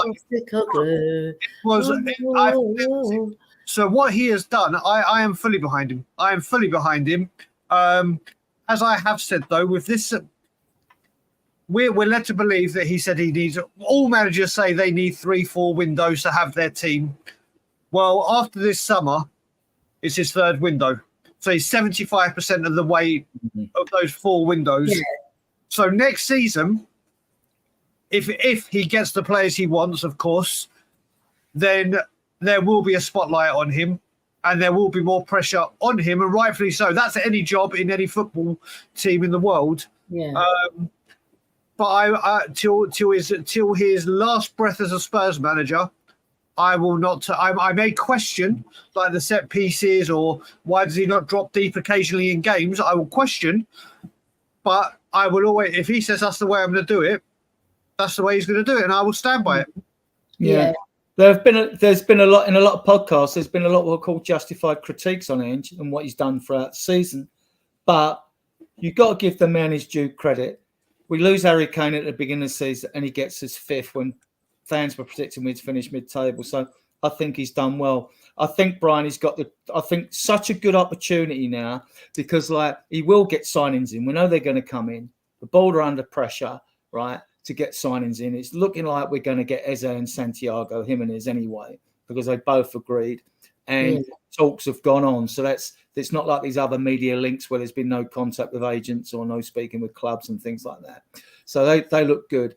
I just think I want the Europa League personally, because with 8 games, 4 away and 4 home against 8 different teams, if we go strong, if we're winning games with blood youngsters like we can in the 6 friendlies we've got coming up, it's a good chance to really have a good look at the squad and get a good preparation, not like that shambles of a pre-season last year, right? And then, right, I'm hoping we can, after 5 games in the Europa League, we've got 3 dead rubbers. We've got 3 dead rubbers so as we can blood more youngsters. What do you think? Listen, I took a lot of criticism last season. For about 3 months before the end of the season, I started saying I want Europa League. I don't want Champions League football. We're not ready. I don't see what we get from being in the Champions League apart from financial and sponsors. Europa League is something we can take seriously. And I was saying it would be good to give the fringe. But if Ange really wants to focus on the Premier League, not saying we're going to win it, then you're going to need to rotate. And the Europa League gives him that option. The Champions League, it wouldn't have. The Europa League is something that we can truly go for. Truly go for. I want it. But the thing is as well, I with all these trips to Australia that we had and the 1 game a week, I don't want to hear anyone moan about Thursday, Sunday, because you were saying you missed European football. You were saying the 1 game a week is it was meant to help us, but it may have hindered us because we didn't get that match fitness and regularity. So, I really want us to take the Europa League seriously next year. I would like to see a few young, and I did say at the beginning, I want to see a few of the youngsters played, but I don't mean just dip them in and say, just that this is an experiment. You drop a Donnelly in. You remember last year when we've been in the Europa League before, and we just put Dane Scarlett up top. Yeah. We put Son and Kane around him. We put Hill and whatever around him. Yeah. Throw a couple of the youngsters in, but fill them with first teamers so they're playing with the quality around them. So they're not just going, okay, I'm playing for Spurs now. What do I do? Yeah. They're going to learn and feel comfortable playing with class alongside them. Not, okay, I need to get the youth and let's just see how they do. There are some youngsters that deserve a bit of game time, but with the first team. Yeah. My idea of a good pre-season, and I don't see. I'm aghast at the fact that once the league ends, the transfer window doesn't open automatically. That kills me. I mean, I know it's Friday the 15th, the same day as the Euro starts. So then you have the issue with the fact that if you want an international player that's playing for a European team, right, you've really got to have done your groundwork now, because they're going to, if they're successful, they'll be away for a month. Then you've got the Copa America starts on the 20th. Right, so if it's a South American player, you want something. What is wrong with the Premier League? You know, where is the forward thinking? And the same with our shambles last year of a pre-season, right? I don't mind going away and playing in Korea on the money trips, as long as we get those games away and done with, so as the manager can have a month at hospital away with the players before the season starts. Yeah. Now, I don't mind if that month, if we are playing Hearts or QPR or Bayern Munich at home, because we're at home, we're not travelling, blah, blah, blah. Yeah. But these things, you know, to me, not enough thought. Or the only thought that's gone into pre-seasons is that in the past. Whereas, like, you've got to be fair to your manager. We have to. Son come back. He wasn't ready for the season last year. He wasn't ready. There other players weren't ready, because we went out on tour when other teams were always playing games in America and other players, you know. So I'm not sure what the schedule is for this. The exact dates. I know we got Bayern Munich in August at the stadium. That's not a problem. I know we got the QPR, and I think they've squeezed another Japanese game in. Which, if you're out there, Bayern Munich in July, is it in August? Bayern Munich. We're playing them twice. Yeah. One in Korea. One in Korea. That's it. Right. So what I was going to ask you, lads. Right. I mean, I'm pretty good at pool. We could go for a match after this if you jump on an aeroplane. Right. Now, I want to keep it serious. Afternoon, all. We're welcoming Carl Simpson, the fantastic. He's so good at humour. Look at that. Top man. Ellie hustling her pool skills. Yeah. Well, I always hustle my football skills, but I think it sort of falls on deaf ears most of the time. Because, look, I've got my football shirt here. Look at this. Number 10, Ellie, with Mickey Hazard and Graham Roberts on that. That is nice, isn't it? I love that shirt as well, because I love the blue, because that is our royal blue. It's like a navy blue, but I used to call it royal blue. When I used to put navy blue. Yeah, I call it navy blue, but I like to call it royal blue because I think we're royal at Spurs. You know what you should have done with that shirt, Ellie? You should have got only make a drink, guys. I need a drink. You should have got only people that have worn the number 10 to sign that shirt. You should have got the Sherringham's, the Kanes, the Hoddle. On the hat, Glenn Hoddle. If you can see Glenn Hoddle number, I've seen that hat up close and personal. You've seen it, yeah. You know, this hat is so special to me because Glenn Hoddle touched it. That's the main thing, you know, because he touched me on my head and he goes, "Hello, Ellie." Like that. And you know what? I really love Glenn Hoddle, you know that. And I love Gaza. And I saw the thing that I think it was Phil P who posted that thing about Gaza with Alan Shearer. It was so funny. No, he's doing it. So there's a two-part. I was cracking up. There's a two-part from Gaza coming tomorrow and Friday. Tomorrow and Saturday, I believe, from The Rest is Football. And I have already booked it in. Bookmarked it, ready to go. There's no funnier footballer on earth than Gaza, because I like when he went to get his suits after the FA Cup semi-final against Arsenal, and he go, "I'm going to give my suit measures." Oh my God! You're going to get no arguments Gazza. from me with Gazza. You're going to get absolutely no arguments. I mean, he was one of a kind, wasn't he? Like, I could spend the whole stream just talking about Gazza and that goal he scored in the semi-final. The commentary from Barry Davis. Sorry, what a commentary! I know off by heart. There's our house to the left, Gallery Lineker to the right. Is he going to have a crack? He is, Oh, I say, that is schoolboy zone stuff. Is there anything this man can't do? Correct. And then you see Vinny Samways running towards him, going like that, and the crowd going wild. I was in that section where he ran to, and honestly, I was at the top of that section, and I ended up at the bottom with my brothers. We went absolutely crazy because the goal was sublime.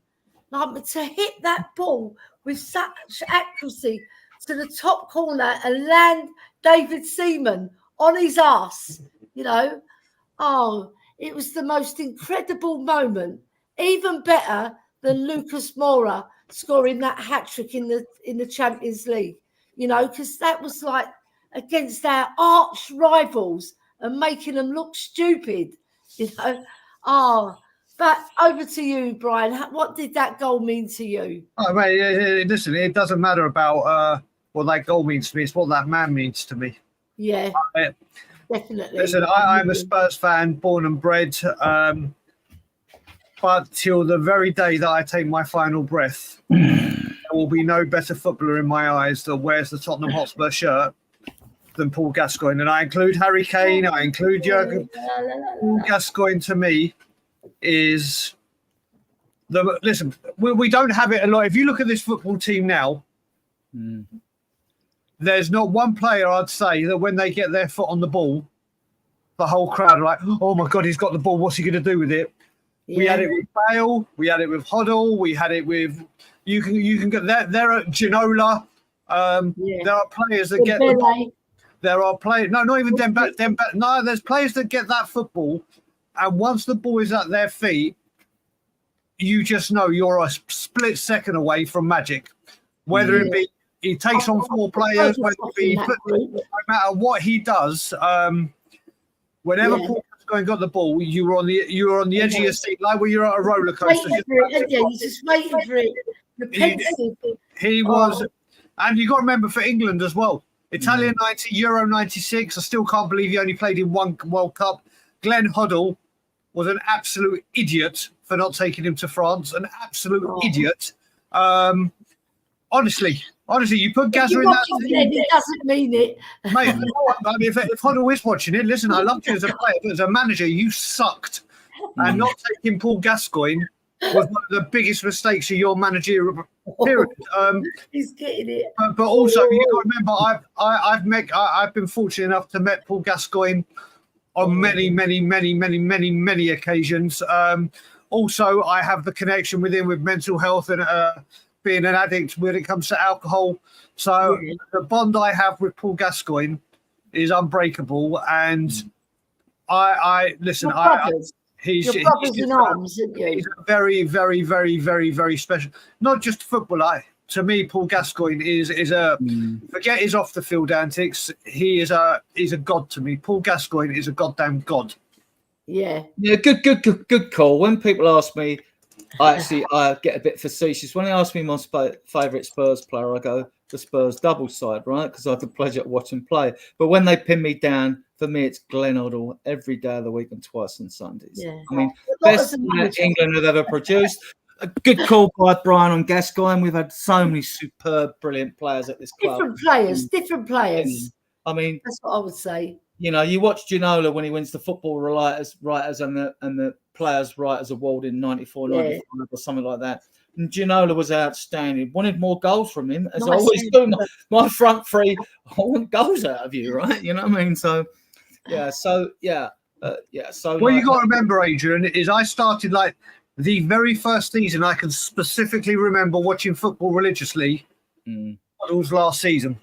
and then the first season of Gaza. So Yeah. obviously I've seen loads and loads of videos. I've seen loads and loads of videos of Hoddle. Listen, I completely understand why a lot of people say he is the greatest player to ever play for Spurs. Yeah. But when I talk about it, I talk about that I've seen live, personally, up front, close. But that's normal, Brian, because people do that in the era. They like the music, the era they were born in and brought up in. Like, so previous era's music can be good, but they're not going to vote for it, right? It's just the same thing, you know? So there's nothing wrong with that, is there? I mean, it's just, especially as we know they're both great players. You know what I mean? There's nothing wrong with that. They're great players in their own right, because Gaza was a unique talent and so was Hoddle. And you can't separate them, really. You have to put them on the same page.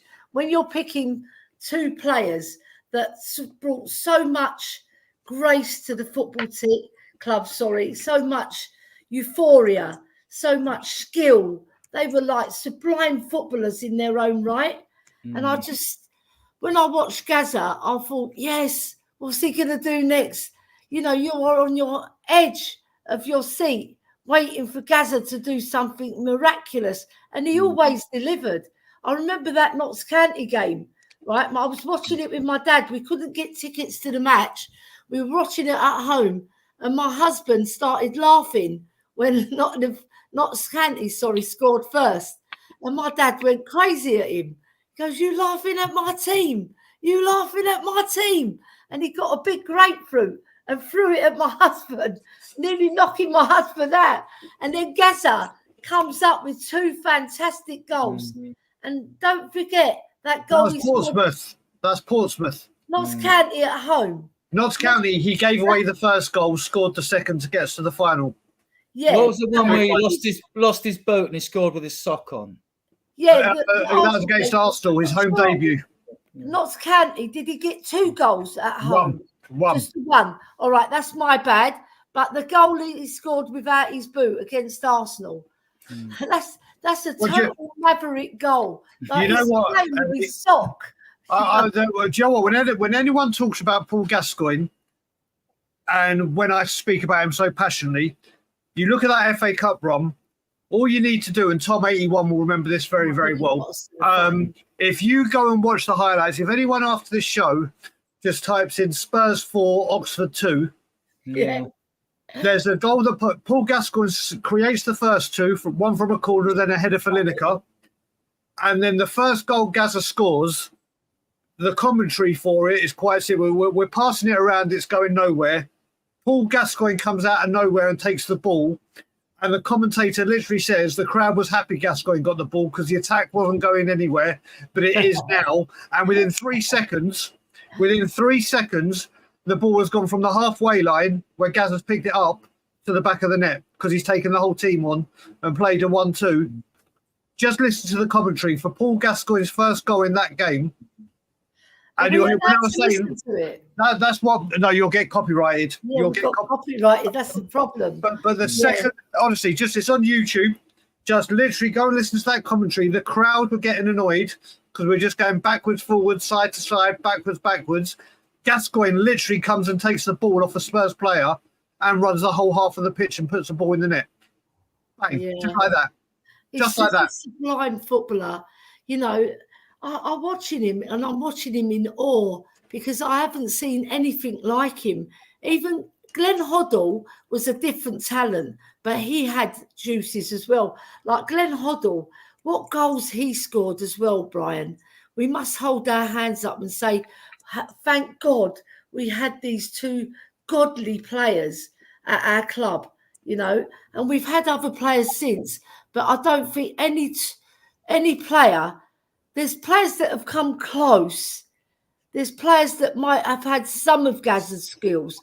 There's players that might have had some of Hoddle's touches, like Berbatov. He did have a deft touch, didn't he? Old Burby, you know? Yeah. I mean, it was sublime. He would I saw Casemiro did it at White Hart Lane. The ball came over his head and he just traps it with his foot, dead, right down to his foot. And Berbatov had that. But Glenn Hoddle, he had that, but he also had a volley. He also had a fantastic free kick. He had grace. Like when he came, he was like a gazelle. across that football pitch. And it was a pleasure. And I said to him when I met him, you made my teenage years, Glenn Hoddle, superb. I enjoyed one of the biggest crimes of this football club, and I will continuously say this, is the season that we brought Gary Lineker in. For some stupid reason, we sold Chris Waddle. Yeah, if we had a front three of Gazza, Waddle, and Lineker. That would have been it. That would have been a genuine title push. That genuinely would have been it. 100%. But we sold, and Gary Lineker has even said he signed thinking he was playing with Gazza and Waddle, and then obviously they sold Waddle, and he was like, "What are you?"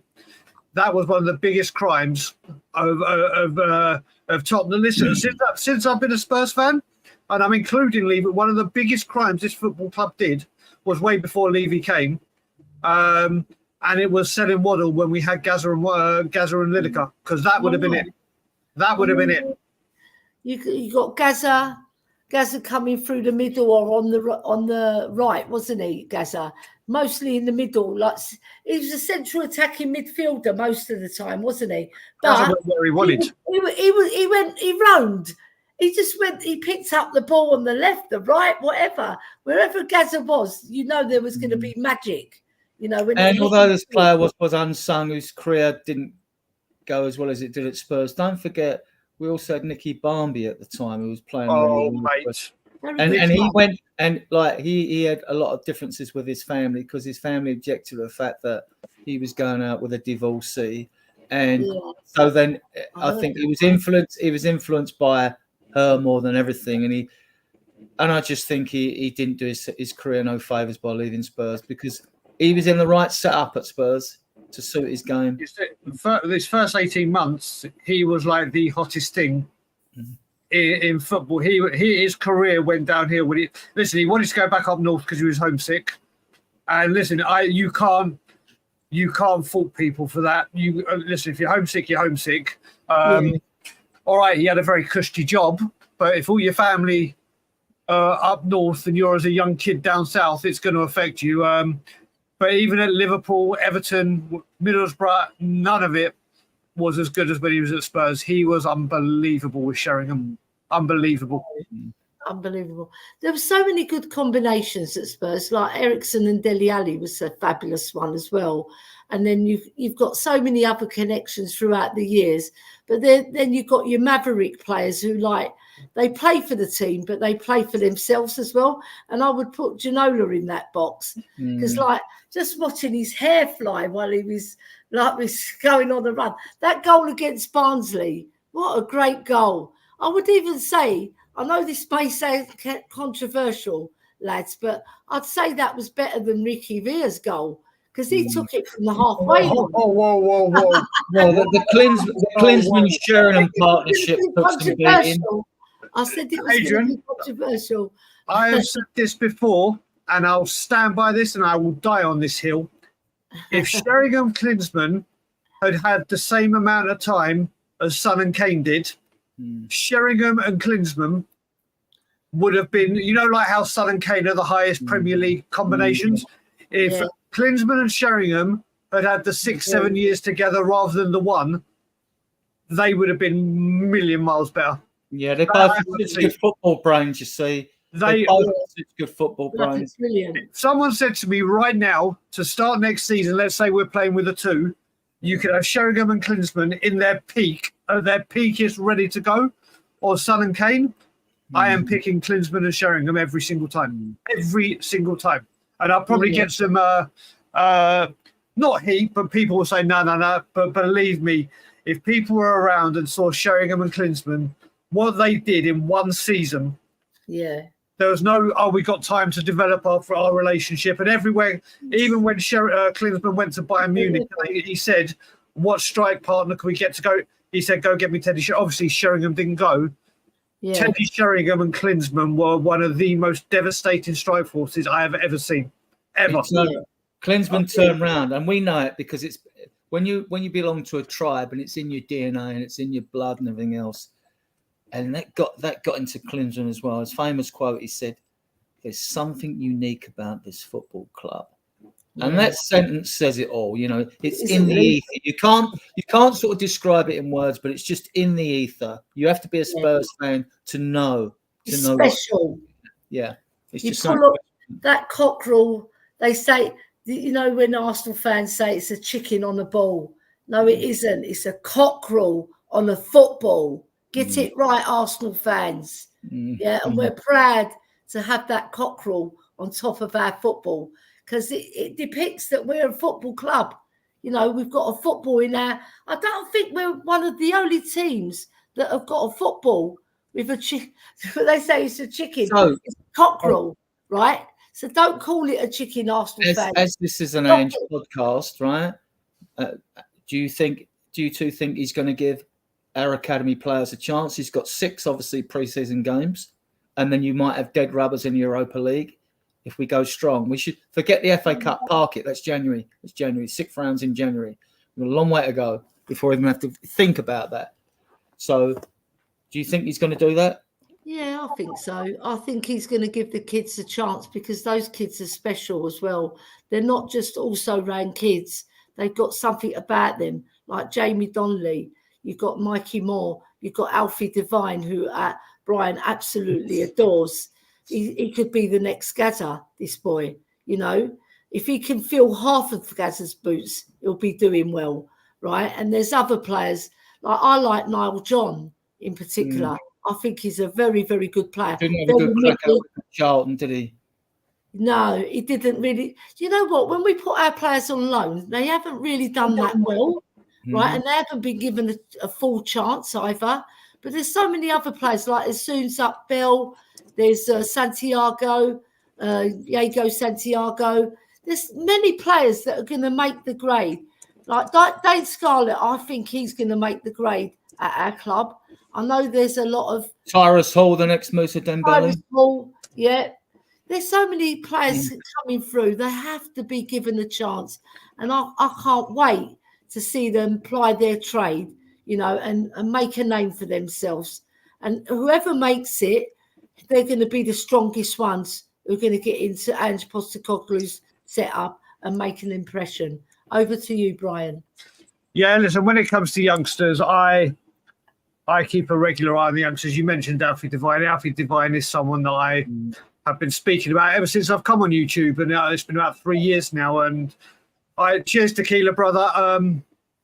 Yes. I listen, there is no doubt whatsoever the crop of youngsters coming through right now are the best bunch we've probably produced in a very, very, very long time. Like as a unit, I don't want it rushed. From what I've been hearing and what I've been told, Ange at the moment doesn't think they're all ready, which is fair play. But the only way you're going to find out if they're ready is by giving them game time. The Europa League could be an avenue to try some of them out. But what I want to see is I think some of them do need to go out on loan. But I want them to. Listen. We all know what happened with Valise when he out and out loan. It was an absolute waste of space. I'd rather he'd been a Hotspur away, learning the language, learning about London, settling in. I want if players are deemed right, you have a future here. I want to see him go out on loan, whether it be League. Well, listen, Alfie Devine did incredible in League One. Went to the Championship and it didn't quite work out at Plymouth. But I think he'll go on loan this season. I think they'll find the right club for him. Like a Luton. Listen, someone scored against Marine in the FA Cup. Someone mentioned it on my stream yesterday. Yeah. It looks like Ross Barkley has gone to Villa. Yeah. I'd love to see Alfie at Luton. I'd love to see Alfie at Luton or a Leeds playing that brand of football. Great. They've got to monitor it. We have a very, very good crop of youngsters coming through. We've created a pathway, but I don't want them just plumped in for the sake of it. Listen, I wanted Donnelly on the bench over Brian Hill every single time last season, but obviously it didn't work out. We got Vuskovic coming the season after. Yeah, there's something there, but I do not want them getting burnt out. I do not want them chucked in the deep end. And this team, this club has a habit of putting people in the deep end, but then not sending out a life raft to come and get them. So we've got to do it right. But the youngsters there are coming through, and they are going to do something. Yeah, I don't know how the loan deals are structured, but I've tried to offer a solution in the past. I don't think we give them to these clubs free, so that why would you? And you need to get them playing. So the clubs that take them on should be incentivized. Now, I'd do it like this. If you play a player for 90 minutes, we'll pay his wages. You won't have to pay his wages, right? If you play him for half a game, we play some sort of incentive scheme that would encourage them to play him, right? And because you can't have Scarlett go to Ipswich. I know they got promoted and not get. He's a good footballer. I'm telling you now, he's going to make it. Now, whether it's with Spurs or not, that's another matter. Like with a lot of them, you can't expect them all to. I'd love them all to come through like Ferguson, six at Man United, the two Neville brothers, Giggs, Beckham. Then you know what I mean? Nicky Butt. We could be the next team who does it. You know, I mean, I'd love them all to come through like that. I don't see why Phillips Dorrington, he carries the ball forward in the midfield like a number 8. He's better on the ball than Phillips. Phillips is 6'4". They're units. These kids, they must stick them in grow bags when they're young or something like that. They're units. And then I look at Torres. They've just been an absolute joy to watch on Spurs play this season. An absolute joy to watch. Yeah. And they deserve to get the second trophy. I know they were given one. I wasn't sure they were going to give them one for just winning the Premier League 2 league, but they were actually but then to go in that playoff scheme, okay, they should just have that as a second, call that a second cup or something. But it should be a title. The league. I just want to chat up. I just want to catch up with the chat because we've got a lot of people joining us, right? So obviously, Rooty 2. I just listed the strikers. Bellingham is a midfielder. Vindaloo's coming in with Eltel Southgate going north. Yep. Mark Cousins, Drula, David Shear, big up both of you. Finn Rickwood, welcome to the chat, Finn. I've not seen you before, but maybe I've just missed you. I'm not sure. Big up Ellie, Colin, Chang and Adrian and Brian and all in the chat. I hope you are having a wonderful afternoon. Well, we are because we're talking about Gaza and Hoddle and Ange Postecoglou going forward. So Rooty 2 is saying if Porro was playing in the right position, wing back, not inverted fullback, he'd be scoring and assisting for fun and would have been picked for Spain. I agree with that. I really wholeheartedly agree with it because I think Porro's wasted as a right wing back. I think he's an out-and-out winger or even a false 9. He'd be fantastic as I just think he's a midfielder. It's just midfielder. He's versatile and powerful and he's got a fantastic shot. He can pass the ball well and he can hurt teams in the final third where he's having to defend as well. I think it takes away from his game. How about you, lads? What do you think? I don't think he's got the style of a winger. He doesn't look a winger. You know, like if it's a duck, it looks like a duck. It quacks like a duck. He's not a winger. Yes, as Danny's all been going on. Yes, wing back. Yes, but my term with these modern day Ponzi descriptive narratives, like if being a wing back means you're absolved from defensive responsibility, I don't want you in my team. Right? I'm serious about this. You've got to be able to defend. And he has improved, and I was very critical of him earlier on when he first was given time on the side when he kept getting balls it over the shoulder or it wasn't looking over his shoulder. He still gets a little bit. He seems to want to concentrate his mentality. He's forward all the time, and even now and again you look at him. That player's on the wing and he's like 3 yards behind you. You should just take a couple of yards step back, and you've got to do him for pace. But I still look at him and think. Defensively, he's improved, but there's questionable about him. But I see him as a wing back, like Danny says, or I see him as an attacking midfielder. I don't see him as a winger. That's me. I remember a chap who's very famous for doing stats. I won't mention his name, but he actually got up Porro's stats for defensive work, and he was in the top 3 percentile in the Premier League. So he has improved, no two ways about it. Yeah, like if he's in the top 3 percentile, I think he's done well. But I personally think it takes away from his game. I think we should get a proper left back, a proper left back who can actually defend, and that is his forte. He's come on. Remember his debut? He was a nightmare. right? Yeah, I We had agree the game with you. against Newcastle. We had the game against Leicester, He's right? come on, He has really kicked on. No, he's stepped up. There's loads I of teams that would agree take with you. Porro. Seriously, he is really Yeah, stepped I agree with you, but I think it takes away from his brilliant forward play. You know, he's absolutely stunning. The way he comes forward, he's powerful.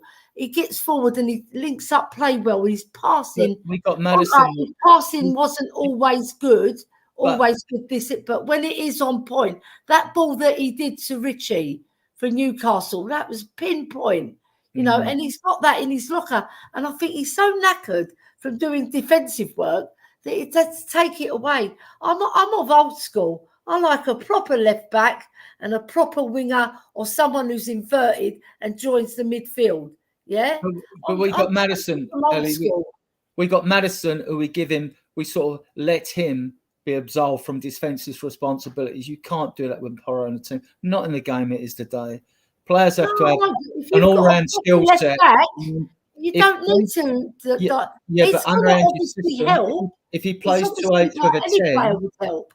and we've all commented we'd like a number 6, but he plays mainly 2/8 and a 10. So his 2/8 have got to be box to box, and the 2/8 have got to contribute with what a number 6 brings you into that team, and that's not happening because our midfield's been pants, our forward line's been pants, and we've lacked cohesion and looked disjointed. And even though we all praise our back five, if you include Dragusin and Vicario, like we praise, and then people say, well, how comes they conceded so many goals? Well, because the midfield isn't functioning and the forward line isn't functioning because you have to defend throughout the team as well. So, but we've seen enough of the players in defence that we know that a defence and a goalkeeper are the best part of that team at the moment. What I was alluding to, Adrian, I think you're missing the point a bit. Okay, right? What I was alluding to is that if you have a proper left back who can defend, obviously Porro is going to be released to do his more attacking role, but that doesn't mean he doesn't have to defend. Of course he has to defend, like every other player on that pitch. He's going to help. But what you'll find is that Kulu was playing that left wing role, wasn't it? And he didn't really suit him. And then he pushed him to the other side. But what Kulu can do is he's got physicality to help that left back, whereas Porro is he's a strong man, but he's not tall in stature. He's 5'10", but he will do his part because that player has got full heart for Spurs. You see him, he goes rah like that with a badge, and he goes rah, and he celebrates everything that he does because he's full-blooded. I was critical of Carl Walker when he came into this team. He was getting caught upfield. His positional play wasn't good. Look what a player he's turned into. Even now, you would take him back, wouldn't you? You would take him back tomorrow, wouldn't you? And sell him. So, like, you know, listen, I support all the players who are at the club, even Dyer and all that. I support. Listen, I'm really wishing Tanganga and Sessegnon all the best. You know, so I will all support. I support the team first. It's always the team for me. Yeah, of course. That 11 that go step over that line, they put their lily white shirt on and they play for their badge. They play for themselves.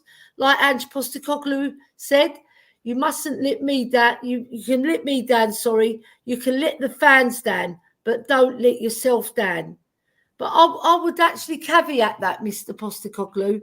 I say don't let the fans down either, because we pay their wages. I'm not so much concerned about Porro anyway. Their heart. Yeah, listen, when it comes to Porro, I was at the Man U game that we won 2-0, our first home game of the season.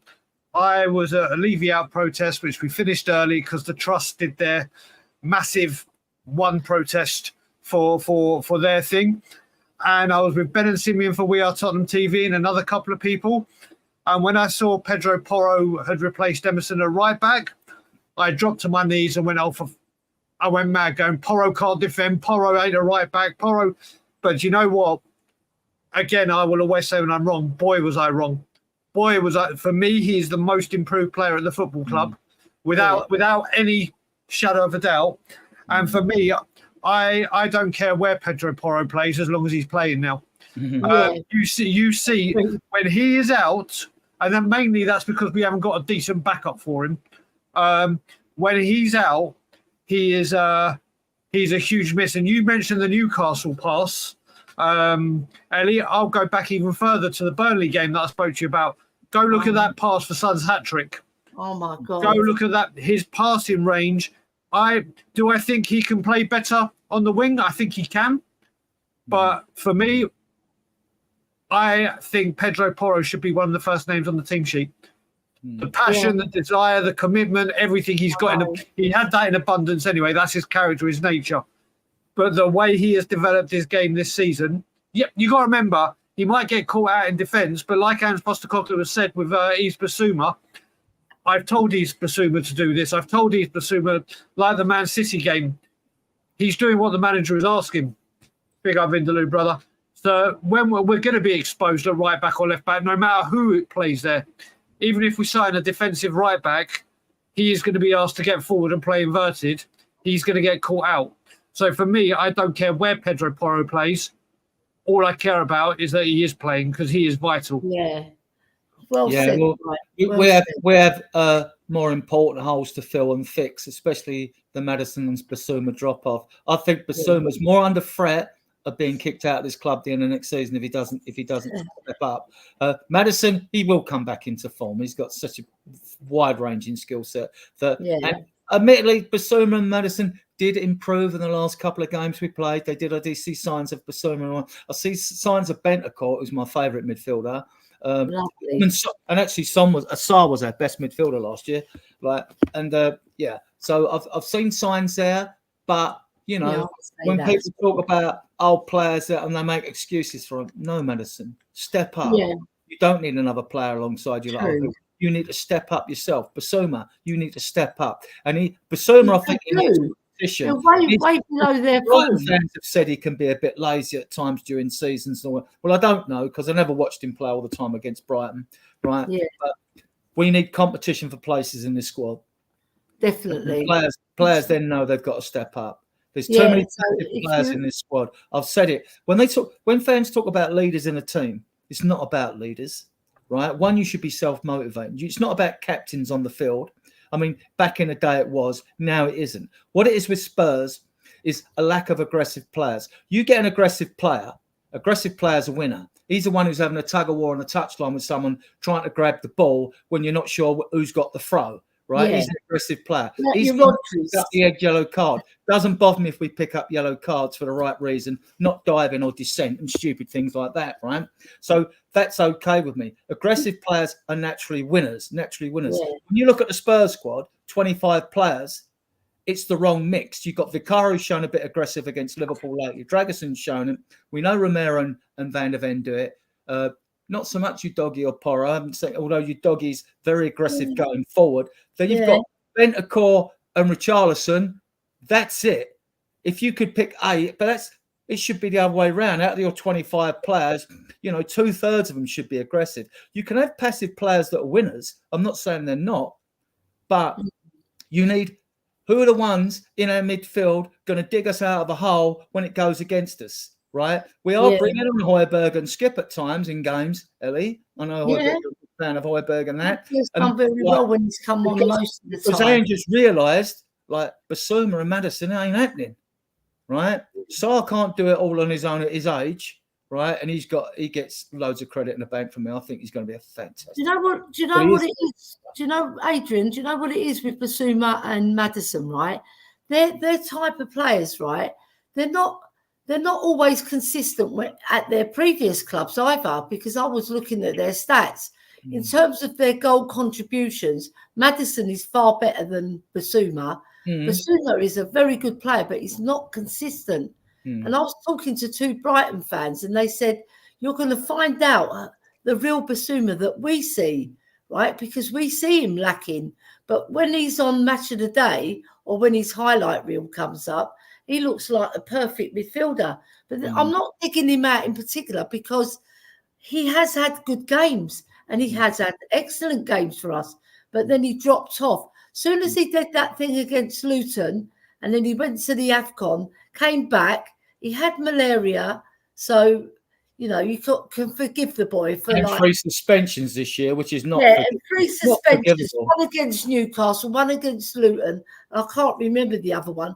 But it's just a shame because we know that he's got minerals to play that role superbly. And I think Ange used him a little bit incorrectly as well because he was dropping deep. But you can't have Ellie, you can't have fair weather players who look brilliant when the going's good for you. Yeah, right? You've got to have players who can stick it in there. I mean, when we have played Skip in midfield, listen, I like Skip because one thing you can't fault Skip for, he knows that he's not making a match day squad. He knows Lucas Bergvall's coming in. He knows who the top 4 midfielders are at our club. And when he comes in, you can't fault him for trying, right? He does give his all, right? He does try. He does. Right? It's just he's not had good games and he's looked poor, right, at times, Yeah. right? But he does give his all, right? Yeah. So, you know, but the problem with him and Basuma, and that particularly, I've seen them when opposing players have just brushed them aside, right? Yeah. And like that's when you've got to go, hang about, I'm not having this. I'm taking a lump out of you. You know, you're not taking a mick out of me, you know. So Anyway, I think we should wrap up the show because we've been going for a long, long time now. I want to thank you two gentlemen for joining me and for Chang earlier. And obviously Jose was in the background, but he's working. He's a busy man, that Jose Garcia. Right. But everybody's busy, so we need to get back to our normal lives as well. So what I want to do is, where can we find you, Brian? We know where we can find you. You can find me on Tottenham on Tour, 6 o'clock every weekday evening. We're now doing evening brews. Ben is away all week with his lovely lady in Italy. Yeah. So David and I have been doing evening brews, which have been going really, really well. And it looks like I'm going to continue it. So we'll have morning brews, evening brews. Well, basically, we just want you to drink loads. We're coming from an alcoholic as well. We've got you covered, whether it be your tea in the morning, your aperitif, your alcoholic or non-alcoholic drink in the evening. Tottenham on Tour are going to have you covered this summer. So, 6 p.m. tonight, UK time on Tottenham on Tour. And you can have your chamomile tea late night. Hopefully we'll have some news from the Spurs AGM, but we'll see by then. And, we'll see. We have some exciting news as well to tell the community, and I'll pass it over to Adrian to let you know, because we are starting up our own channel, which is going to be quite unique. Fire away, Adrian. Let them know what we're going to be doing. Well, basically, we're gonna have our own podcast, Spurs Diehards TTID. We've already paid for the professional StreamYard account. We've got obviously add bits and banners and that to it. We've started to add banners and all that. We should be up and running within a week or two. There are 4 admins that will run shows. There'll be Ellie. There'll be Ian Meth, your mate, Brian and my mate as well. Very, very good friend of mine. Recruited the Mr. Meth. And Chang will cover south of the equator. We think we've got a strong team that will do well, and all the podcasts naturally be linked into Spurs Diehards, and that's approaching 14,000 members. So we should do. I think we'll do well with the team we've got. I think we'll do well, and I think we'll contribute. You know, nothing but good to the Spurs community, and everyone will be welcome. All podcasts and all that. You know, we'll have everyone. We'll have Brian on. We'll have all the people that have had us on their shows on. Obviously, first. The ones whenever you guys need me, congratulations. I wish you all the luck in the world. If you need any guests, help, support, advice, you know where I am. The Queen. We'll get you on. We'll get you on. I'm not worthy. You know what, Brian? You are a gentleman, but you're a friend as well. And I've been to your home. I've met your dad. You have. And, we had a chat about lots of different things on the way there and lots of things on the way back. And I really got the drift of what you're all about. It's not just the Levy Out campaign that you're famous for. You are famous for making yourself into the man that you are today and struggling through a lot of adversity, and you've come out of it. And I'll take my hat off to you, Brian, because you know, you've challenged all your demons and you've beaten them, you know, so that's a hard call. Don't let people know I've got a soft side. Don't let people know I've got a soft side. You know what? Every man's got a soft side, and us women bring it out in you, don't we? Very true. Very, very true. Yeah. You know, and I'll thank you for all the chat as well, because you've been marvellous. Sorry we couldn't big keep up the chat. You've been everybody. excellent. Big up the chat. It's been a fantastic podcast, and we look forward to seeing you all again very soon. I'm going to mention Eltel. He's got his mop-up. We're going to still pump Eltel. We will be pumping up all the other shows when ours goes as well. Yeah, and he's got his mop-up show, which is a really good show because it takes you away from football, and you can ask Jose any question you like. And keep it clean this time, because I've seen what you boys do. You do tend to take it a little bit on the old dirty side. But you know what? I grew up with men, so I'm used to it. So it's not going to shock me. All right, everybody, thank you very much. And I'm going to leave it with Brian. Go, go, go, go, go, go, go, go, go. Brian. And as always, Levy out. Yes. Come.